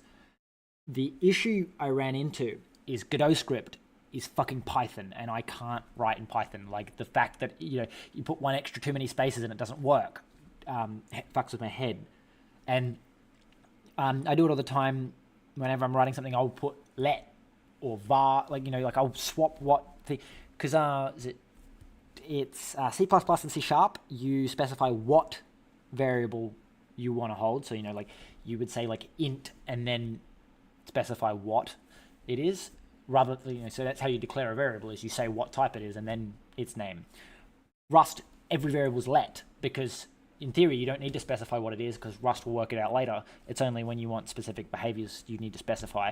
And so you specify after. So everything is let, give it a name, and then maybe give it a type, and then assign it.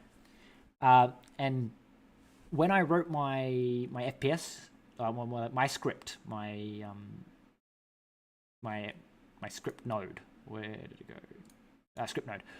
The compiler has like attribute in a curly braces, node in curly braces, but and ron. But I think when you're reading the interpreter, it's like if else set none return.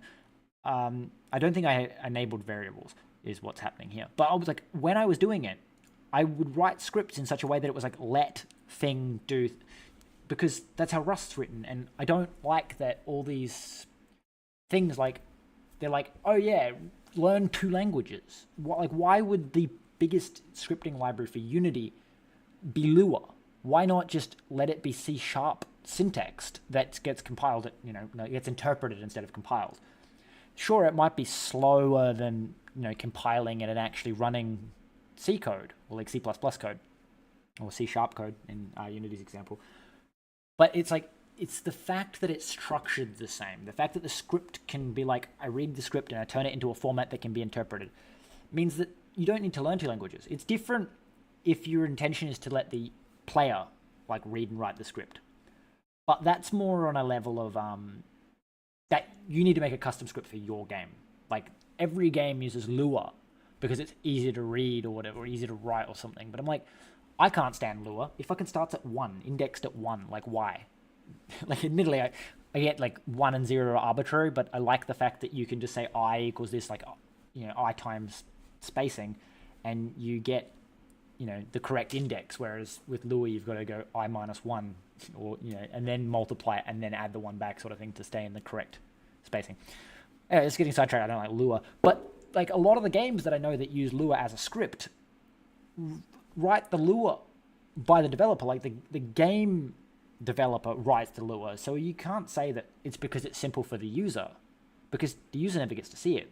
The designer gets to see it, versus the developer writes the game in whatever language they write it in, and then the developer, the designer writes like levels and scripts and quests in Lua.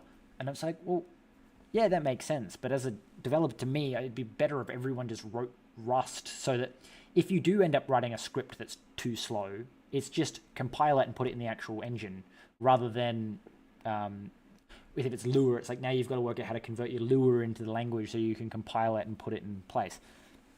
It also just becomes difficult for normal people to, or like not normal people, because I'm probably not normal, but for people like me to have to learn 2 languages so that I can both write the script and write the code. Sure, if I was a big dev team, it would be different, because this person learns Lua, this person learns main script. But the as a scripting language, personally, I would say Bevy should make a like interpreted Rust, even though that kind of goes against Rust's mindset of being fast. Interpreted Rust would mean that if you know Rust, you can write Bevy's script. You don't have to learn a different scripting language for specifically Bevy. Right? That goes back to my Godot thing, where Godot script, it's like you can write, I think, C# and compile it, and you can also do Rust and compile it, or you write Godot script, and it's like, I don't want to learn another language so I can use your editor. Like, let me write a script that I can use everywhere, like an interpreted C# or an interpreted Rust. And yeah, you can simplify it down, like you're saying, for new users. But also, scripting languages tend not to be for new users. They tend to be for either end users, where you've already cut it down, where you're saying certain variables do certain things, or not compiling is where you use scripts, like where you want to change things at non-compile time. And let's face it, most of the time, if you're using scripting, you're at an advanced level. But yeah, you could do cut down Rust so that for loops and iterators don't do certain things or certain other things. Anyway, I got really sidetracked on that. Fuck me. I was also partly watching the big spike of as I was talking. I was like, I got up to like 5 concurrent viewers at the same time, which was like, why is it continuing to go up? I'm rambling. Yeah. What was I doing? We were going back to here and going, a bunch of things have broken now. It's probably because I've pulled the editor out. Wave object. Okay, no, you have the type. What? Why are you complaining? Wave object type path is not the type path.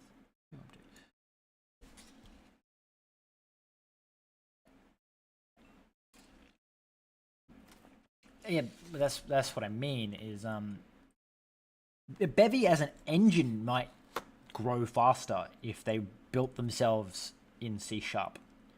But giving you access to the scripting language is like you still need to write the game that interfaces with the script. So you'd be turned off by the fact that Bevy is written in Rust long before you got turned off that its scripting language is a slightly cut down version of Rust. Like, if that makes sense. Unless you're talking about something else entirely, just to me it becomes that I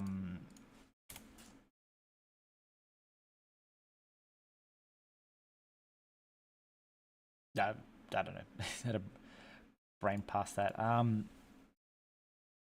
Yeah, like I think you're two steps too far ahead. Like people are going to be turned off by the fact that the scripting language Lua is hard enough to understand because it's all tables, not like you can't just assign variables. You have to put things in like again, I'm not going to learn Lua. It's just I know that it's confusing.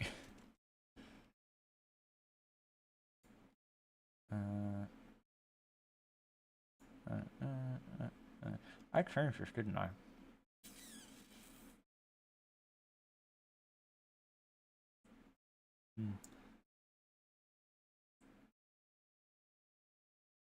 Yeah, it's all preference, and that's because people keep saying to me about like, oh, I'm just learning. Like, if you were here earlier, I was sending someone a Discord message where they're like, oh, I'm just learning Rust, and it's like, yeah.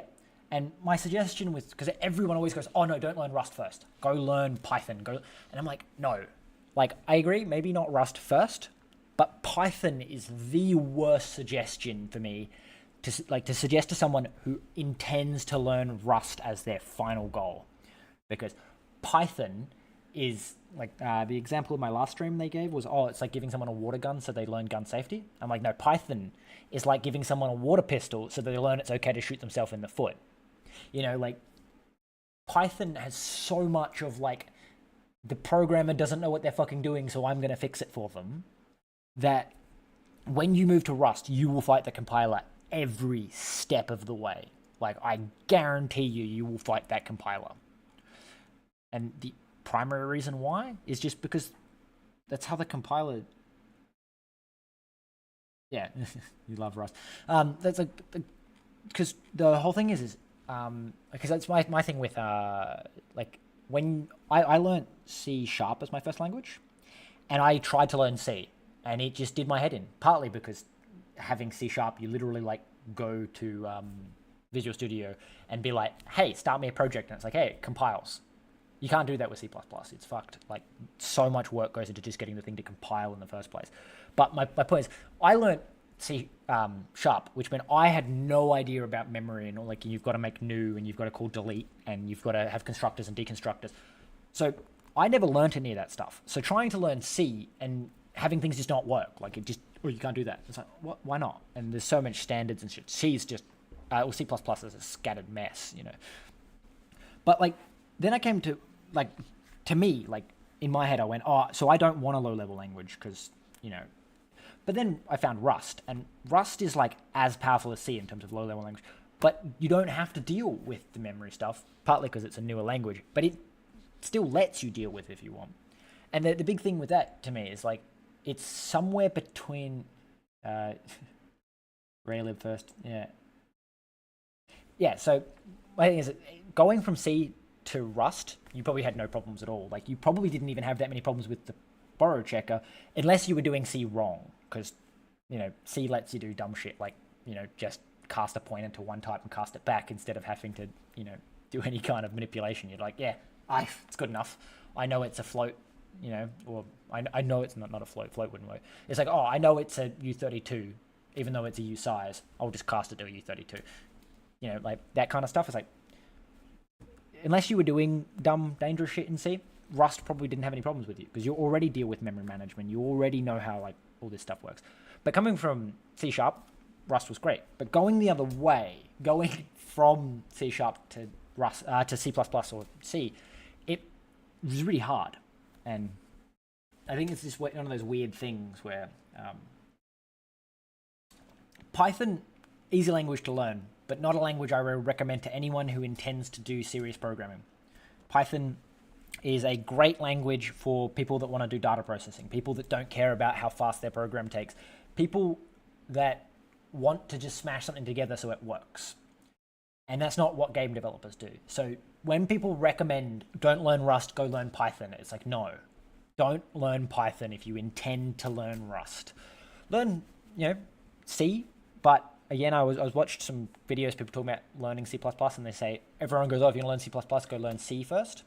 And now that's actually a really bad idea, because what you do is you teach everyone the ways of doing it in C, and then teach them how all the ways you just taught them are wrong, and that this is how you do it in C++. And it's like, well, why go tell them to learn the hard way? Because C++, all C++ compilers will work on C, but not every C++ compiler will work on C++, like the different versions of C++. So it's like, if you know how to do it in C, you can subvert the compiler. And it's the same kind of concept with that. Like, don't go telling someone that they'll enjoy programming in Rust more if they go learn a language that's going to make them fight the borrow checker.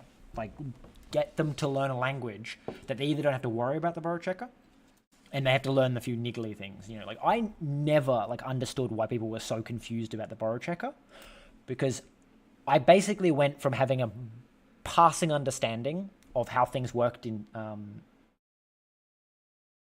robust fast. So I had a passing understanding of how things worked in C++. Like, I wasn't anywhere proficient in C++. Not C++, C#. I keep saying C++. In C#, I had a passing understanding of how things worked. And then I came to Rust, and I had a few issues where, I would do a for loop, and I would refer to something outside of the loop. And it's like, you can't do that. And the thing is learn how to read the error message, and it's like, oh shit, yeah, you're right. That would have just been a bug that it would have taken me forever to find, the fact that I was manipulating the same variable instead of making a new variable each loop. That kind of thing.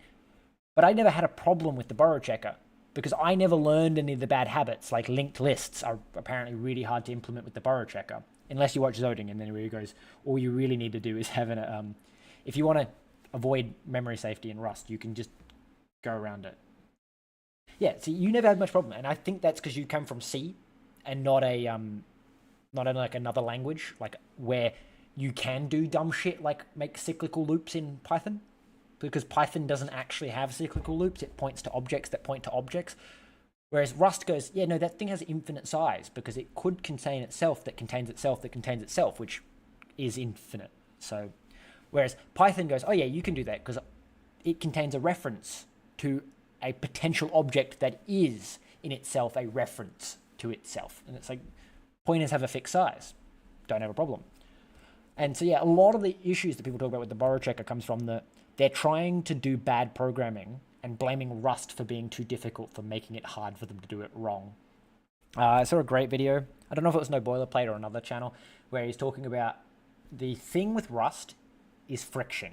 Rust is designed to have maximal friction for doing things wrong, but minimal friction for doing it the right way. You want to make a for loop in Rust, it works like any other fucking program. Like, it's just like C. But if you accidentally put something in the wrong place in your for loop, C will work. C++ will work. C# will work. They will all just think you did it right. Rust will go, no, fuck off, you don't want to do that. And then if you actually do want to do that, you tell Rust, no, I know what I'm doing, I want to do that. You use unsafe. You use, you wrap it in a mutex, or you do something to it that it's like, no, I know what I'm doing. But Rust will not let you accidentally do something wrong. It's like unsafe. Everyone goes, oh, Rust's too restrictive. Turn all your code unsafe. Just don't share that code with people, because, it's a bit of a dick move to be like, I don't know what I'm doing, so I'm going to make something bad and then share it.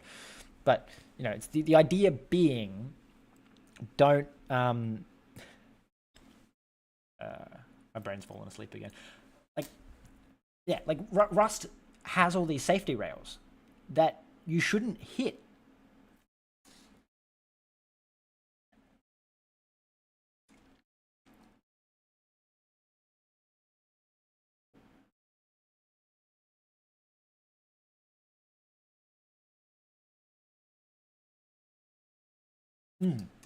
Exactly, and that's where I feel like when you're saying like, oh, should they have a simplified language for their scripting? It's like, it's the same concept of like, oh, should we make it that they don't have to fight the borrow checker for the first 10 minutes? No Boilerplate definitely has a good video about this. He talks about, I think it's TypeScript is his like language that he came to before Rust.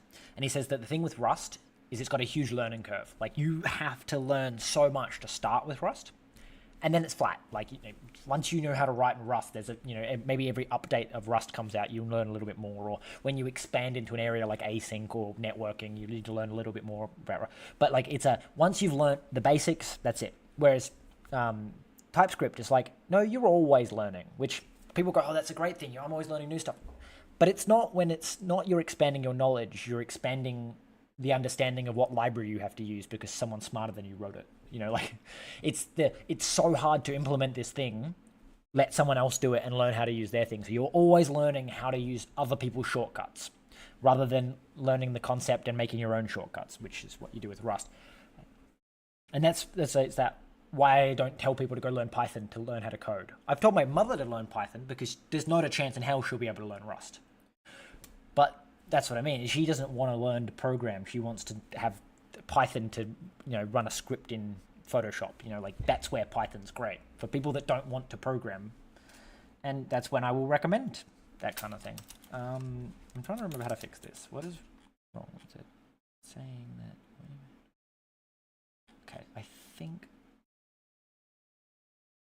my problem is I need to turn this into a fixed. Wait a second. Where is my problem? That I need to... No, because you don't use a reference, do you?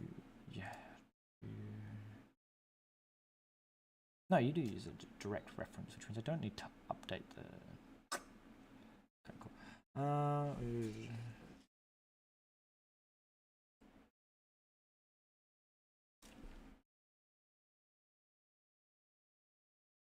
I'm self-taught.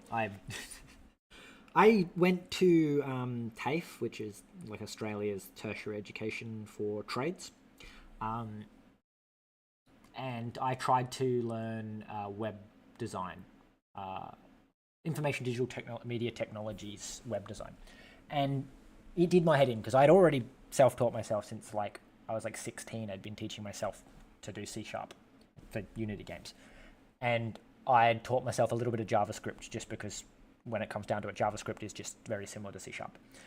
And it was just so frustrating when you had a teacher that was in his 40s or his 50s telling you that you had to do certain things that everywhere you read online is do not do these things. They are unsafe, they are insecure, and they are bad.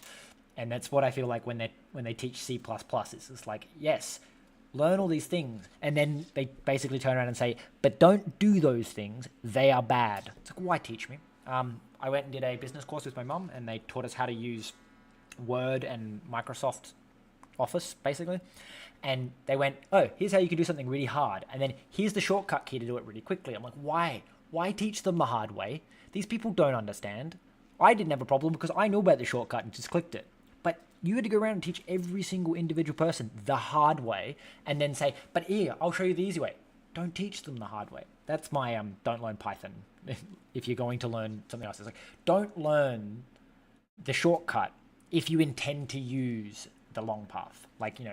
If you're actually going into web design and development, the long path's what you need to know. You need to know what you're doing when you click this shortcut. But the short path, for people that are not going to learn the long way, what you don't want is people thinking that this button does this thing that it doesn't do. When it's most cases, it does what they want it to do. Some cases, it doesn't. I feel like I'm getting distracted here. What am I doing? So that's working, which means I just need to pop back up here. Pop back in here.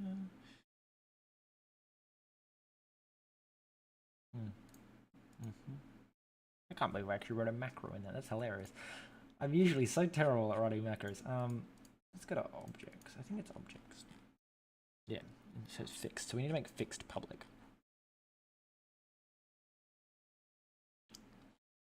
Where is the fixed?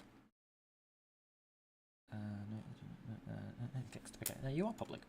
You're public to that module, which is objects. So I guess, yeah, from down here, so fixed would be Bevy wave collapse objects fixed.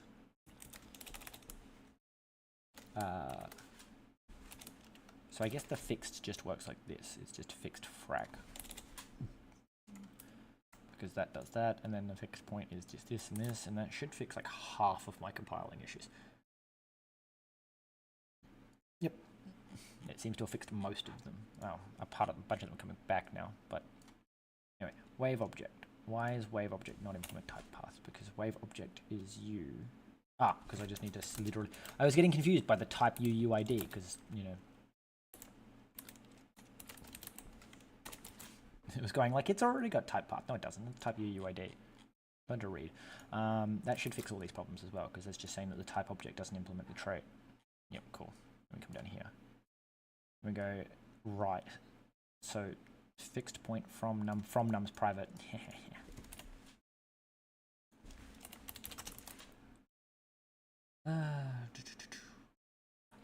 I wonder if they'll ever stop teaching C++ in schools. Like, I would imagine not, because there's so much legacy code. Like the fact that banks still use COBOL because, you know, it's too expensive to upgrade. They will always be teaching C++ because there is so much infrastructure built on C and C++ that there will always be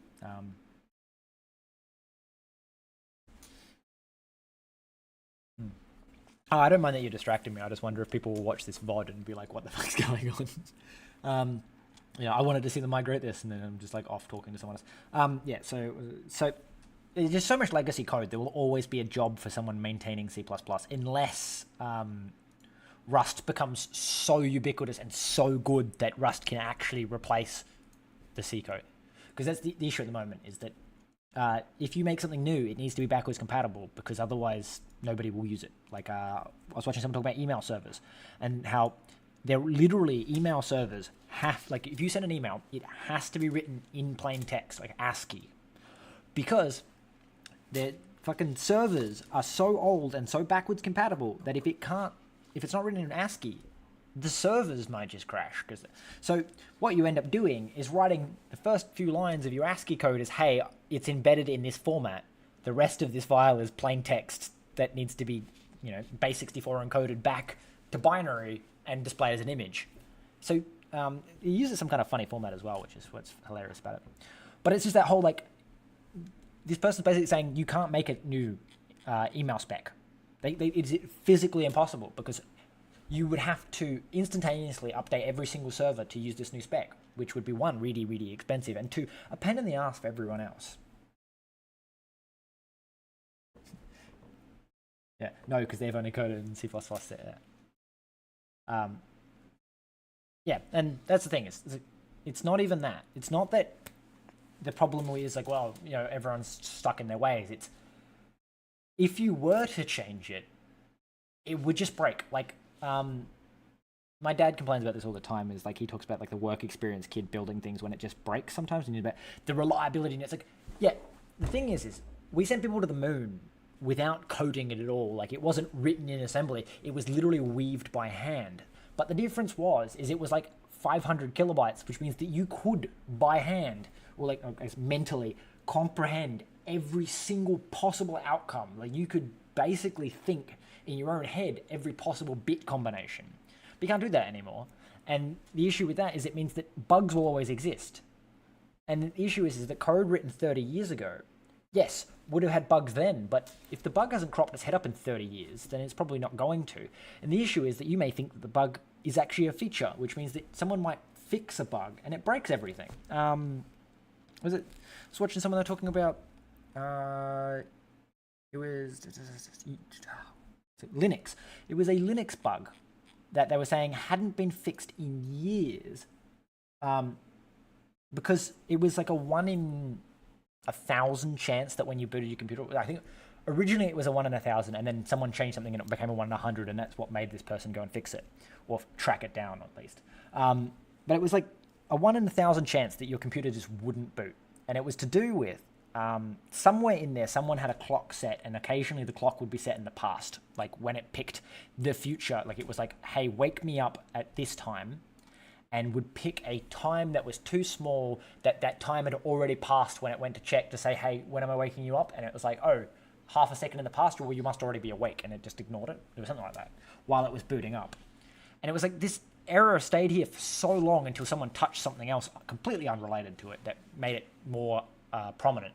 But it was just that probably by making the boot sequence take slightly longer, and therefore more likely that smallest possible window grew a little bit because it was doing other shit in the way. But it was just like the fact that this sat there for so long, just because there's probably people that knew it existed and thought that that's what it was supposed to do. It was like a, hey, don't do this because, it's not supposed to wake up. And it was just, someone else was interfering with it in such a way that it's just bizarre. Why do I have two wave types that I'm very confused. Again, all this code needs rewriting because I've learned so much that I'm like,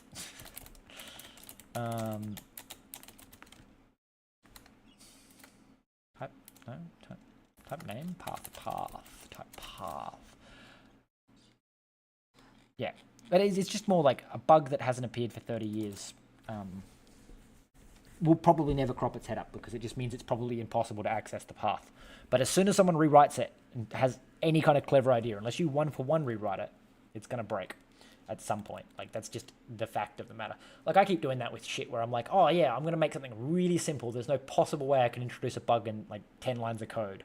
I will put a bug in that code. I don't know how, but I always do. I'm like, this code, too short to have a bug. And then I add a bug. And it's like, oh, fuck.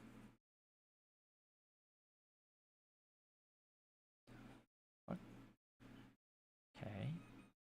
Yeah. Oh, because...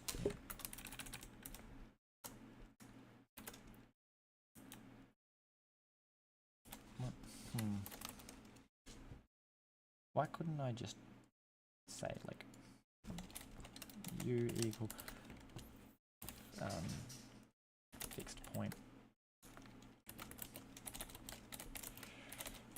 rotation colors, and then u should be fixed point. This is going to break something, isn't it? I think this is going to break something because I'm pretty sure I tweaked it specifically. Like, the reason I have my rotation cosine of tan like that is because I actually tweaked their order of rotation. Yeah. Anyway, my point is it's not just people being like stubborn in their ways. They're not like, oh, well, I'm not going to change because it's what I know. It's some things you just can't tweak like that. Like, it doesn't matter how good of a programmer you are. We don't have the mental capacity in order to comprehend the possible impacts that might happen. What the fuck? I don't know what I'm doing that's breaking this shit.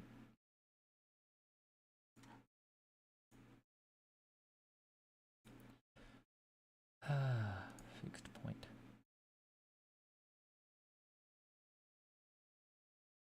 Wave object load a fixed point. This fixed point is fixed frac. Okay. Because that's the other thing that's really interesting when people talk about like these people that like, oh, like I think it's the inventor of Roller Coaster Tycoon. Everyone was saying like, and I'm not saying the dude wasn't, like, dude was a savant, like he was working genius, but they talk about how he wrote that entire thing in assembly. Like, the Roller Coaster Tycoon, the original Roller Coaster Tycoon, was entirely written in assembly, and it's like, wow, what a fucking achievement. But then you've also got to be like, but he also knew exactly what processor it would be running on because everyone had the same processor or like the same instruction set. And all this, it's like nowadays, it's like you need to know if that processor's X years old because it might have some kind of command that wasn't working the same then as it does now.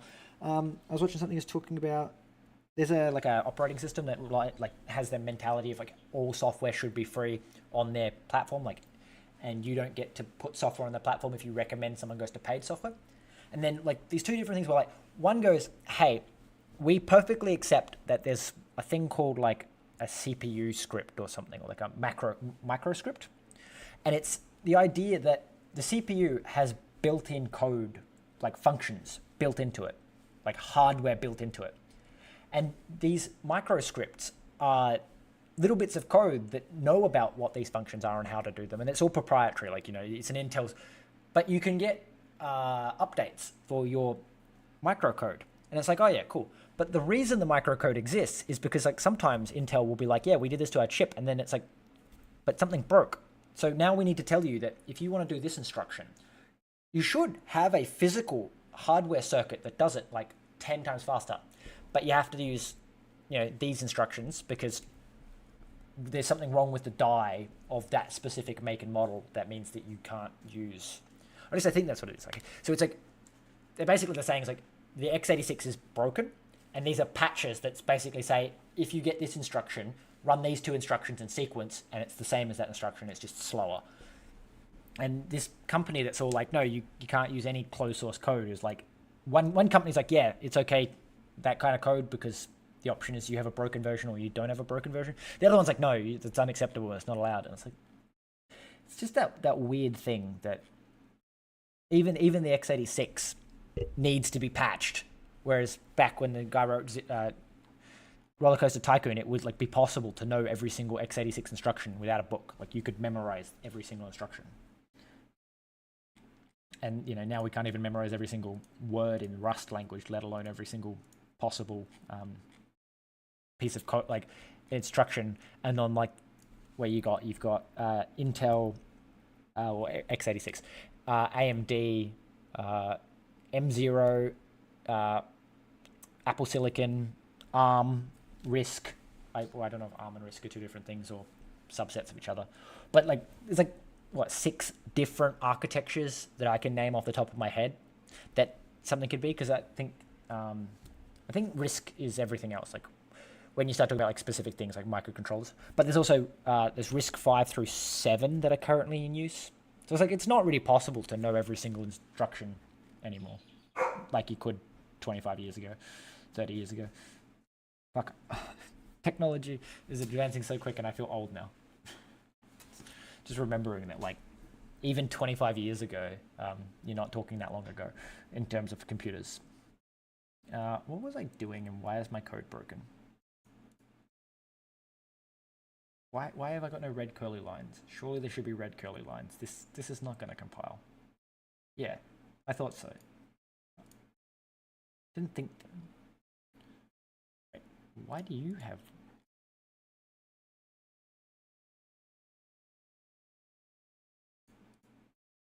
I think you're just wrappers, aren't you? Yeah.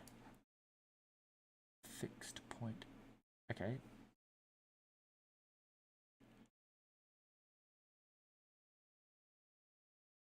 From string is not satisfied. The trait bound.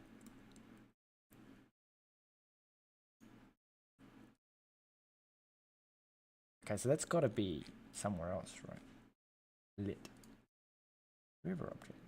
Wait, why is the river object doing that? Okay. I think this is where I need to go. Fixed point rotate cos.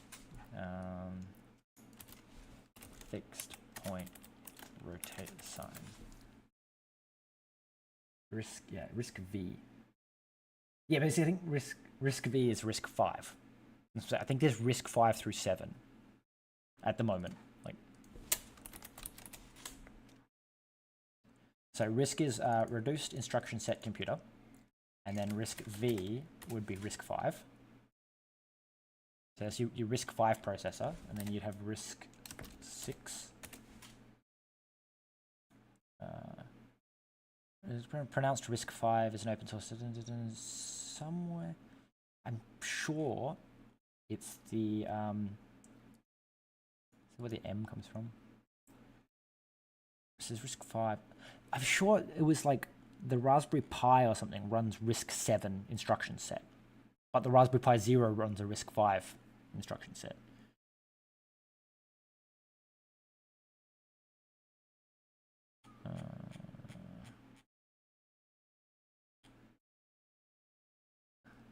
Maybe it doesn't have 6, maybe it's just 7.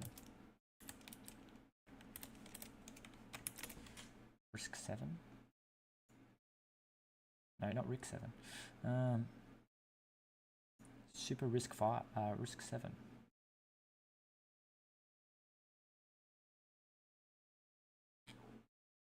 I know.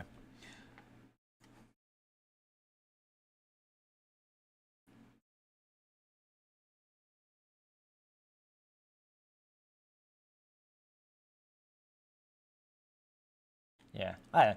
It's I just remember because I was doing something, and it was all like you had to be careful because I think it was like the Pico, the Raspberry Pi Pico runs one version, but the Raspberry Pi Pico with the USB-C runs the newer version, like RISC 7, which means you can compile Rust directly to the Pico, and then like you couldn't compile it to the Pico. I know it. No, it's Xavier. I think that was what it was. It was the ESP32 runs the Xavier architecture, but the ESP 32C runs RISC RISC version 7. So it's RISC 5 revision 7 or something. Because it was, I know it's like there was a 5 and a 7 when I was looking it up. And it's like, oh wow, this is fucking all really confusing because it's like certain versions of Rust only work on certain versions. This really would have been a much better example to port because it seems to have a lot more things that need updating. Anyway, one of these is also a little bit cheaty in the sense that I get to port my other thing. So what is your problem? You're saying from stir. The trait from stir is not implemented. But where am I trying to call from stir from? I know where I'm trying to call from stir from. Why do you not complain? It's you. You're calling from stir. Right? Yeah. You call from stir, you little shit. Oh, it's probably because I'm not using the loader. I'm literally just calling. Deprecated. And underscore system.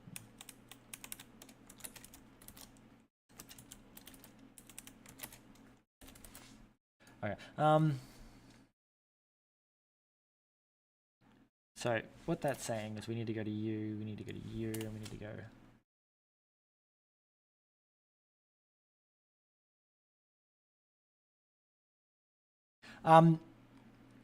That's one of those annoying things. I'm just good at math. It pisses everyone off to no end. All through school, I didn't go to math. Like I went to math class. I did ATAR math, which I don't know if that's an Australian thing or a world thing at the moment. But ATAR is like your advanced level. Like if you want to go to university, you've got to do ATAR, and it gives you like a score out of 100 when you graduate. I did the lower level ATAR math more because I didn't know the higher level existed. Like I asked my teacher when I was applying which one was the higher one, and she went, I think applications is harder than methods.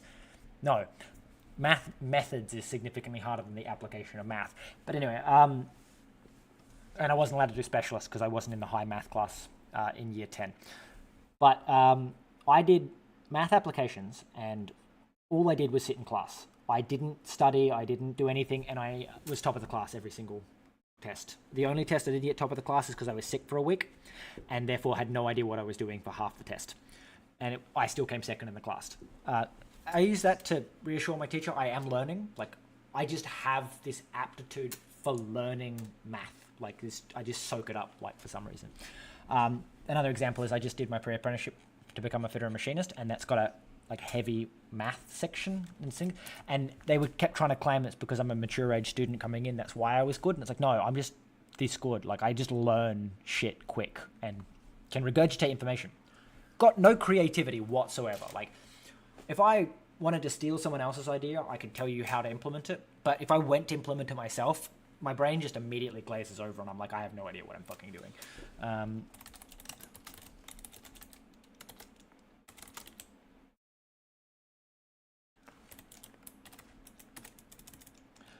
And yeah, so it's just that weird thing of like, I'm really just good at math.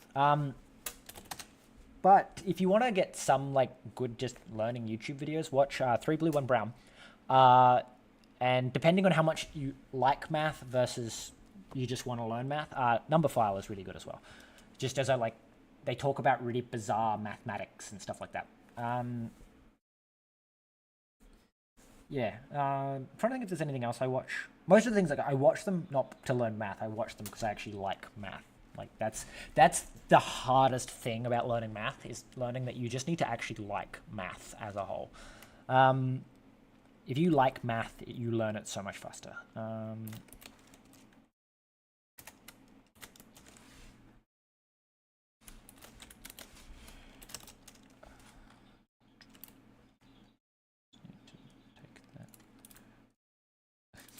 You can tell I'm concentrating because my brain's just like, I've gone quiet mode while I try and think what I'm doing. All right, so your error is going to be fixed I32T. Okay, like math or don't hate math is the point here. I used to do math problems on the bus because I was bored. Like not in the like, oh, I've got nothing else. I would work out, look, when I was getting off the bus, it had like a sticker up on the wall that was like, this bus is capable of holding this many people. So the next time I was on the bus, I counted how many seats it had and worked out what the average, because it had number of adults and number of children. And while I was walking home, I worked out how the math worked out. And it's that if there's children, you're allowed 3 children per seat and 5 children across the back seat. If there's adults, you're allowed 2 adults per seat and 5 adults across the back seat, because the numbers weren't a perfect multiple of each other. And so I did that out of fun. Like, I was just like, yeah, no, this is something cool that I want to figure out. And it just became that, like, that there's a difference between not hating math and loving math, like wanting to actively do math.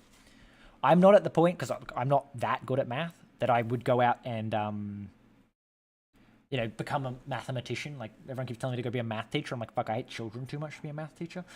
But, like, I wouldn't want to be a theoretical physicist. I don't like math at that level. Like, or I'm not smart enough. So I don't like math when I feel stupid. I like math when I'm like, I want to work out how this thing works. Like, I've worked out formulas like the area of a circle in my head during exams because I forgot my cheat sheet.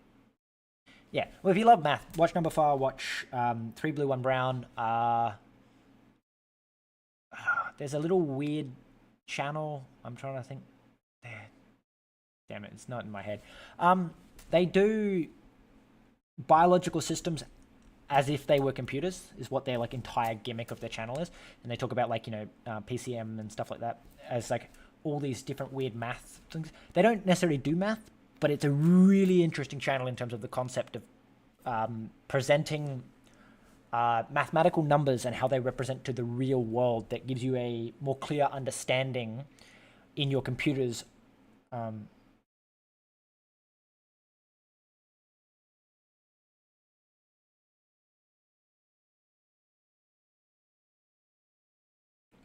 But on Quora, people say... Okay. Game dev, in my opinion, does not need high-level math. It's like, yes, most people will trip up at quaternions, mostly because quaternions, from what I understand, are not the correct thing to use. They're like the best of the bad situation, and now we're stuck using them because nobody wants to change. Rotaries, I believe, is the correct thing to use. Quaternions are a subset of rotaries that only work in 3D. So if you're making a 4D game, you couldn't use quaternions because quaternions are already 4D. Yeah, essence of linear algebra, it's fun. Math. But yeah, so when they talk about high-level math, they're talking about like high school level math, like or post-high school. I don't know, because I don't know what Americans learn.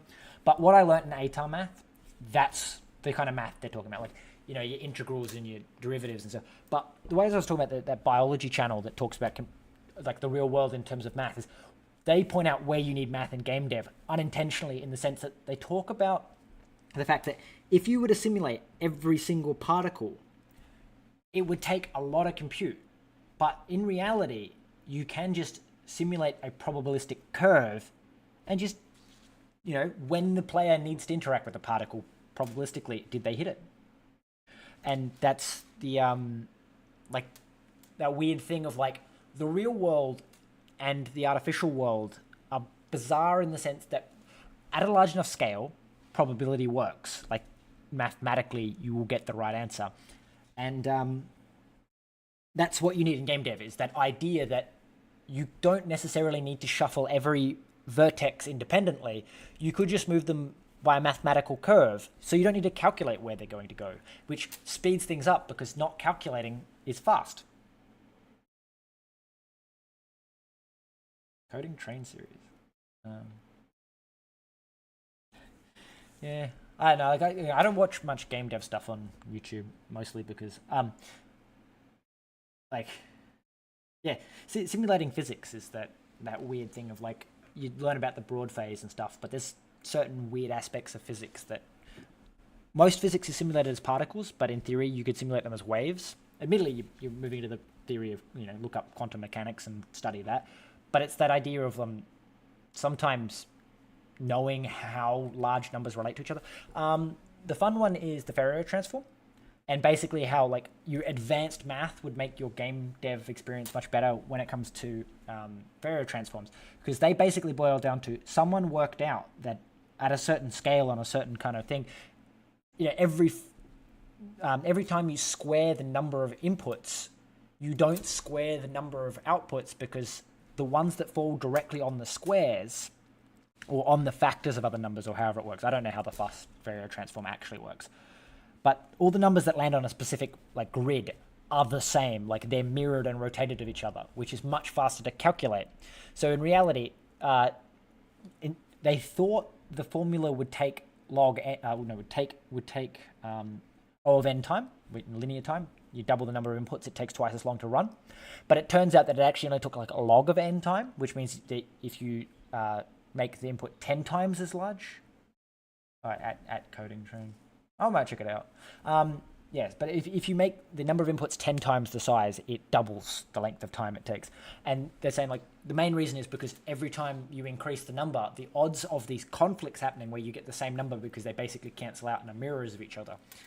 I think Numberfile's got a video, but look up the fast Fourier transform and you'll see why it's like having high-level math will help with game dev, but it's not a requirement, because you can just know that these formulas exist. You don't need to work them out. But if you've got really good math, that's how you build these really amazing systems that nobody else has seen before, like these games that run at ridiculous frame rates despite not actually... there's a YouTube channel. I can't look it up because my YouTube channel that I normally use and my YouTube channel that I post content on are not the same channel. But there's a YouTube channel that I watch. I think it's like a Douglas or something. It's really like, it's just a simple guy's name. I don't think he expected his channel to blow up like it did. Let's just go Voxel Game Engine. What's his name? Yeah, Douglas. He is talking about, he's made a voxel game engine, and he basically, most of his videos are just him talking about how he's optimized it to run at a ridiculous like real-time frame rate despite having millions of voxels. That's when you need to be good at math. Like the fact that some of the videos he talks, because he talks really high level, just because he makes a 10-minute video explaining it for people on YouTube about like octrees and how basically if all the voxels inside a specific cube are the same voxel, you don't need to calculate every voxel. And he uses ray marching.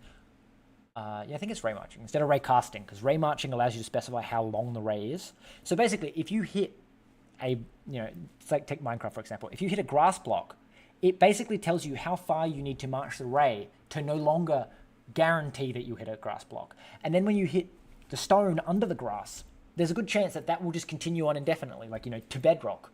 So the march just says, oh yeah, there's a big cube, just skip, 16 blocks, which means that instead of calculating 256 blocks, from sky to the ground, the first 64 blocks get skipped because there's only air. So it goes, I know that a cube of 64 by 64 around me is air. So you can just skip 64 blocks and you will not hit anything but what I am. And then you hit the first layer of grass and it'll go, okay, well, I know that a 3 by 3 cube around me, because, the grass is 3, is going to give you the same result as hitting me. So you can skip that. And then it goes, you hit and unless there's a cave, you can probably skip most of the ground as well. So it becomes that he needs to be good at math because he's inventing something trivially and new. But for game dev itself, like if you're doing like a platformer, you don't actually need to know how the math works. You just need to know how to use the math. And, you're not likely to invent something new with it. Maybe you'll invent something like Coyote Time or whatever your game, which knowing the math helps with. But I don't think you need a particularly high level of math to game dev, but you probably do need a high level of math to engine development. Like if you weren't using Bevy, but were instead developing the game yourself, then you would need a high level of math because you would need to make the physics engine and all that. Bevy, just use Rapier. Use Rapier because Rapier will do all the fancy stuff to make it fast and make it accurate. You don't have to worry about how velocities interact with each other. You just need to know how to set velocities to get what you want. The only thing with not implementing it yourself, and why I would recommend implementing a physics engine yourself, is things like you don't know what to look for. Like I found a bunch of things in Rapier because in my physics engine, I'm like, I need something that will stop them even if they don't hit anything. It's called restitution. And then things like that. Then there's also dampening and stuff like that. And you also learn things like there's a difference between the speed dampening and the rotational dampening because something can indefinitely spin in place if you turn its angular dampening to 0. But like the fact that I knew what I was looking for because I've tried to implement a physics engine before helps use Rapier because you just know what to look for. What are we outputting? Error is...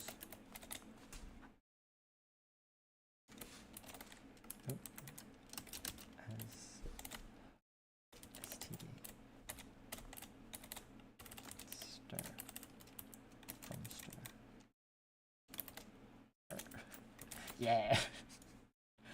Okay, so I'm basically saying this thing's error is the same as this thing's error, and then all we do is we just go, okay, fixed,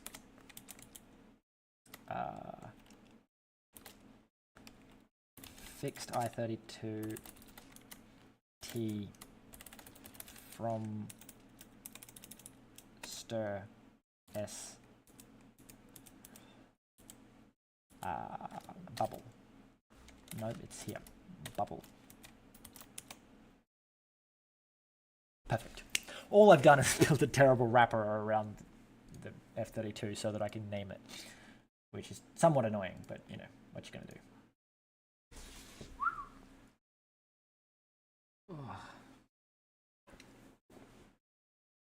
I'm amazed that my stream is still managing to keep an average view duration of 10 minutes, which means that my stream on average is viewed more than my videos.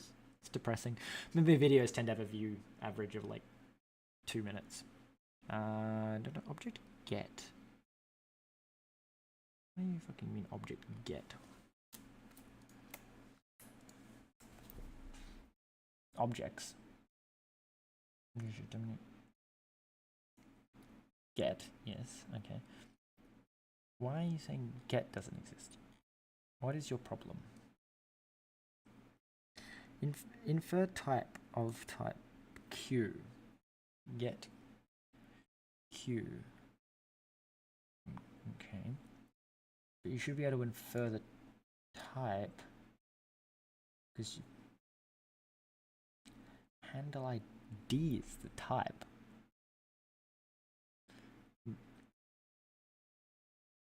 Has Bevy changed something? Material, cell material, into.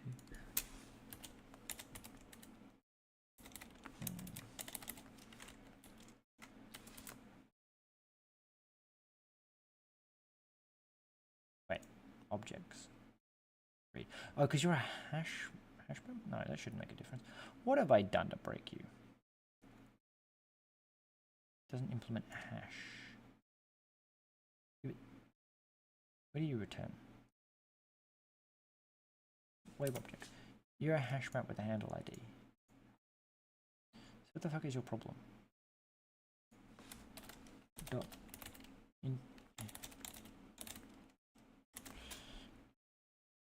Can I say handle ID from material? No. Why can I not say that? Okay. You, cell material. Cell material should definitely have into. Yeah.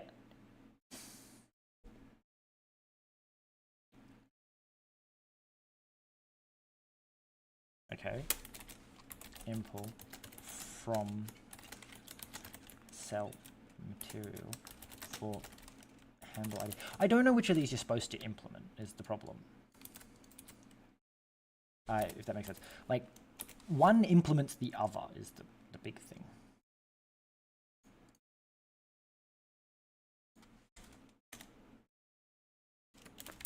Like, if you implement from, it'll implement into. If you implement into, it'll implement from. Also, don't look at this code. This is terrible bad habits. I'm just okay. So it must be into is implemented if you implement from.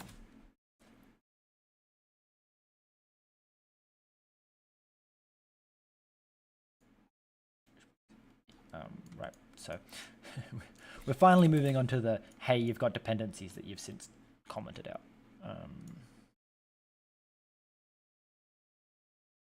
Not found. What do you mean not found? Mapgen.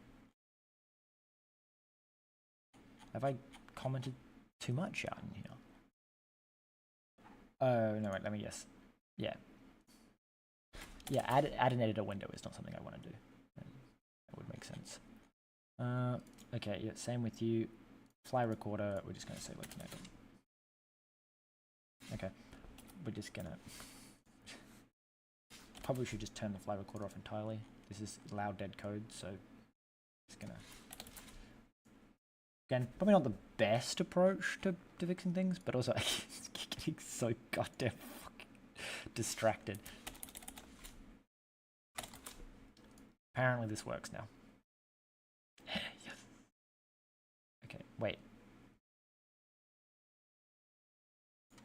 It's because it's not this anymore. It's diagnostics store. And then we say like, I think we need to go back to being in a res. Because I think it's only the diagnostics thing that you don't have to worry about.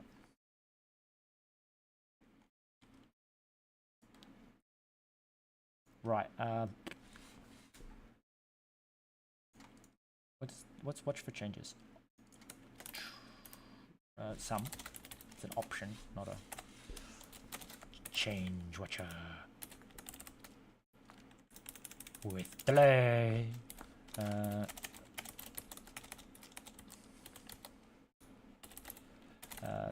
Time. Duration. From. Wait. Why am I? Do you not just have like a default? Can you?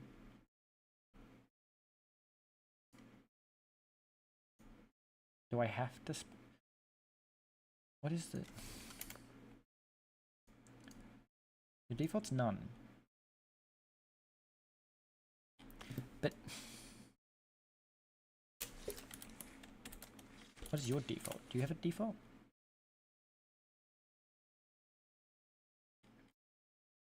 Debug clone. Hello.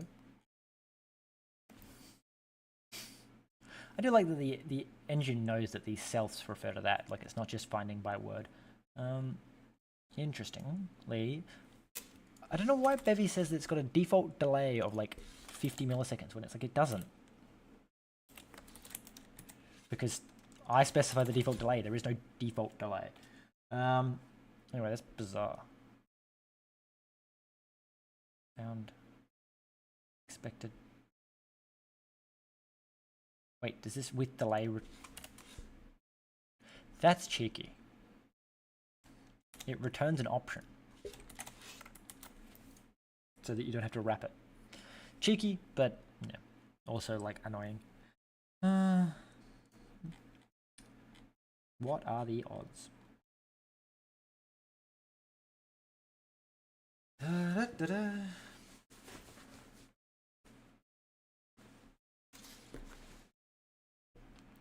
Well, it's somewhat promising that it seems to have made it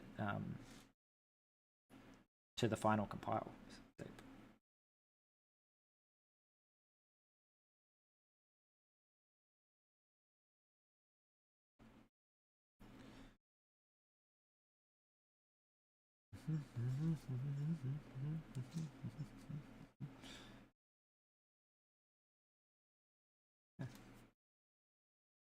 Damn, average view duration of 7.5 minutes on my video. Also, that's a pretty straight line with views as well. That's great. It's up to 17 watch hours. Damn. 17 watch hours. It's typically 1 through 4 by this point. Helix with Rust. Helix is an editor, isn't it? I think I saw it somewhere.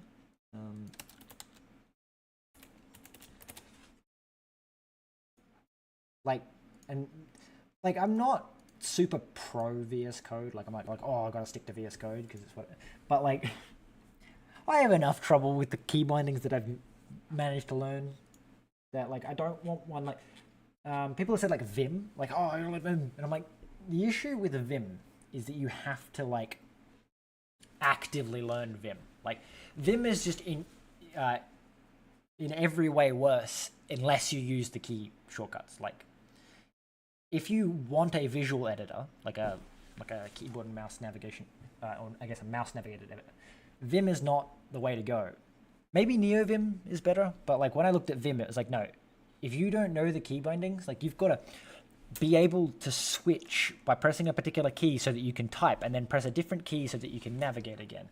Like I just didn't like it. I'm just gonna watch their video. Yeah, I feel like Helix is the same thing where it's designed for people that are coming from Vim and want to navigate purely by keyboard. And I would love to learn that, but I don't have the discipline to sit down and spend a few weeks hating myself while I learn that. It crashed. I missed it. Why did it crash? Please migrate to this API. What? Oh, INSC system has been detected. That's it. That foo.add schedule has been deprecated. Okay. Let me go in here and we go, hey, can you find me all these foo.in schedules? No. Ah, yes. Set up. What? Okay. So what we need to do is go S on enter game state world mesh. I feel like a lot of this code is also just like really old code, like that I don't use anymore. I used to have it so you could like load and things.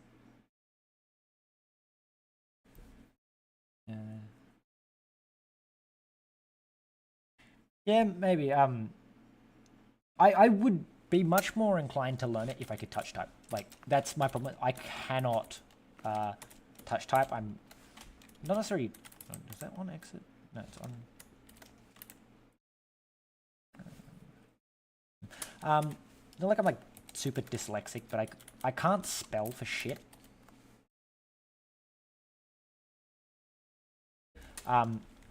Yeah, like, so you know Vim experience. So because I remember I watched someone that was talking about it, and they're saying that Helix is the one that enter. Like you know if you don't have, or if you want to get into it, I'm just saying like could you touch type before you tried? Because that's I think what will throw me off is that I can't spell and I can't touch type, which means that I will end up fucking up my entire text document because of I'll be like touching a certain keybind, like I'll swap from modes.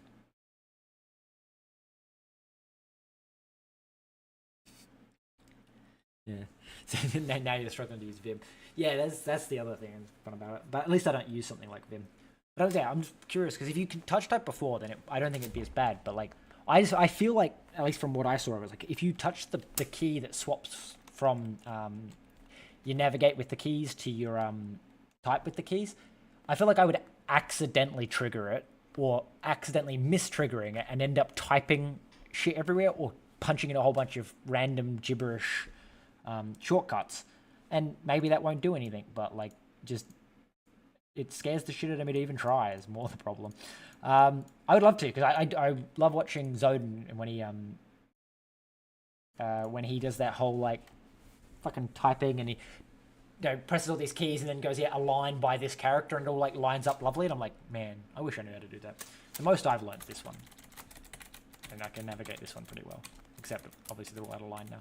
But like I'll do things like this. And I'll be like, yeah, I'll put that like there, and then be like control, control, and you can just do the fancy shit like that. Or you'd be like end, and then you can like. I use this all the time, like to do like YouTube tags and stuff. It's like you go like I'll put a comma at the end because they're not gonna have like a line, like a list of lines, and then you're like, oh, I need to commas at the end, or I need to remove something from the beginning. So you go like home, and then you go like yeah, add a hashtag. It's really useful, but like it's also something that like I haven't had the discipline to learn properly. And admittedly, I tell my mum she should do it because it'll help her out a lot learning them. But then I don't do it because I'm just, you know, maybe when I get my ADHD medication. But fuck, I don't know what's happening with that. That shit got out of control. Doctor wanted something, had to go to a different doctor. Oh, fuck, round and round in circles I go. What are we looking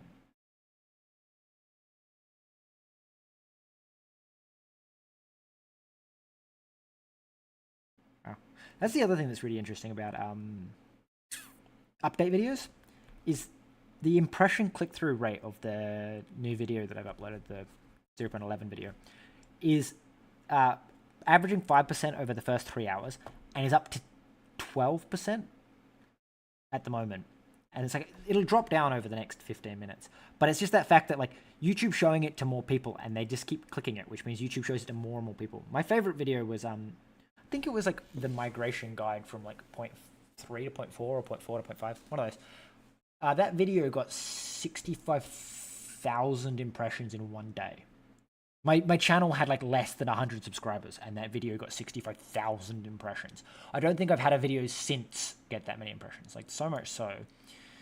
Let's just get sidetracked instead of trying to fix problems. We'll go to analytics, and we'll go to audience impressions. See, so I get 14,000 impressions in a week. That's got to be my YouTube Shorts. Yeah. I was going like, why is there a big spike? It's Shorts. If I go to lifetime, you'll see it. No,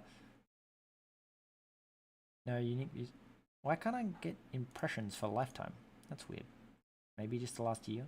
I don't think it would fit in the last year. But why can't I? Does YouTube just not keep impressions beyond 28 days or like 90 days maybe? It won't be. It definitely won't be in the 90 days. But again, it still demonstrates my point. Like I can't find the video that had it, but maybe if I go to advanced. But it had 65,000, and I get 25,000 in 3 months, and this thing got 65,000 overnight impressions. And then we just go like lifetime. Why can't I do impressions on a lifetime? Yeah, I can. And let's just have a squiz. What is this? Yeah, 0.6 to 0.7 got 25,000 impressions. What's this green one? Bevy events. Why did Bevy events get like trying to get on that really tall mound? Yeah, Bevy events got 15,000 in one day. But like the migration guide was just insane. It got 25,000 that day, and I'm pretty sure like if I actually found the migration guide, I mean this might even be the right one. They just got an absolutely ridiculous amount. Like first 24 hours, it just keep going up. Let's go. No, not last 7 days. Wish you could go to like first 7 days. Anyway, it just got a ridiculous amount of impressions. It got as many impressions in a day as I get on my entire channel in 3 months.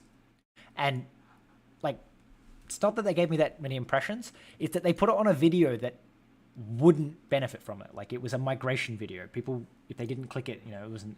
Whereas if I'd got that many impressions on say my intro to Bevy video, my channel would probably be twice the size now, because that many impressions when that was like my 3rd or 4th video or something. And it's like, if I got that many impressions that early on, it would have skyrocketed my channel, and I just would have got tons of views on every video since. Instead, they put it on a channel that like just kills its click-through rate to like 0.01% because nobody wanted to click on that migration guide video. Anyway, what were we doing? We were being very distracted is what we were doing. What are you bitching about? You're saying that we have to track down all the on startups. I do like that he just panics. It's like, yes, you've done the unspeakable sin.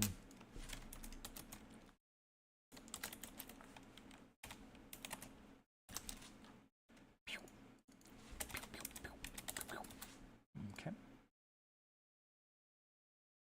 Okay, that's other files, so we don't care.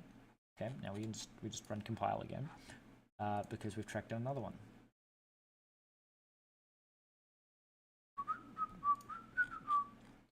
I'm expecting everything to break when it finally runs though, because I'm pretty sure those bits of code that I copied across, the rotation logic, is different because that one spins it counterclockwise and I need it to spin clockwise. And it took me ages to figure out what orientation it needed to be.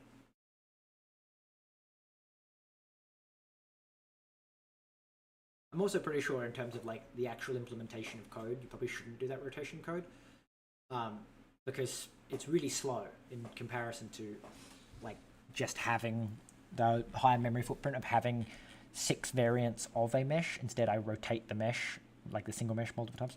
No entities. Error. Who? Update render distance. Player single. Game. Oh. Right. Where's the player? Game cam. Set render distance. So it's gotta be you. Set up fly cam. We can just do it without the fly cam, and then we come back up here and we go, hey, I do need yes, that's also going to cause an issue because we need like add underscore systems startup. There we go. Yeah, let's try that. Though when you're talking about Helix, because that's how like distracted my brain gets. I'm like slingshot back there. Is I watched No Boilerplate's video the other day about Obsidian, I think it was, and it's how it's his second brain, like an external brain. And I was looking at it and went, fuck, that's what I've needed for years. Like I wanted to build something like that like 3 or 4 years ago, where it's like you can just take notes and then link notes to other notes and be like, yeah, that note and that note. Right, I've had to turn everything off. Well, it compiles.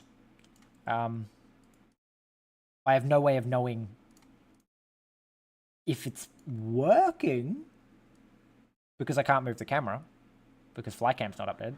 Also, why does it take so long to redraw? That's weird. Has Bevy fixed the bug? Maybe. It used to crash when you minimized. Yeah, something's crashing. Yeah, but like he's just talking about like Obsidian, and it lets you like build like a map of interconnected things. And I thought that'd be great for my videos because it would mean that you can make links to things that don't exist yet.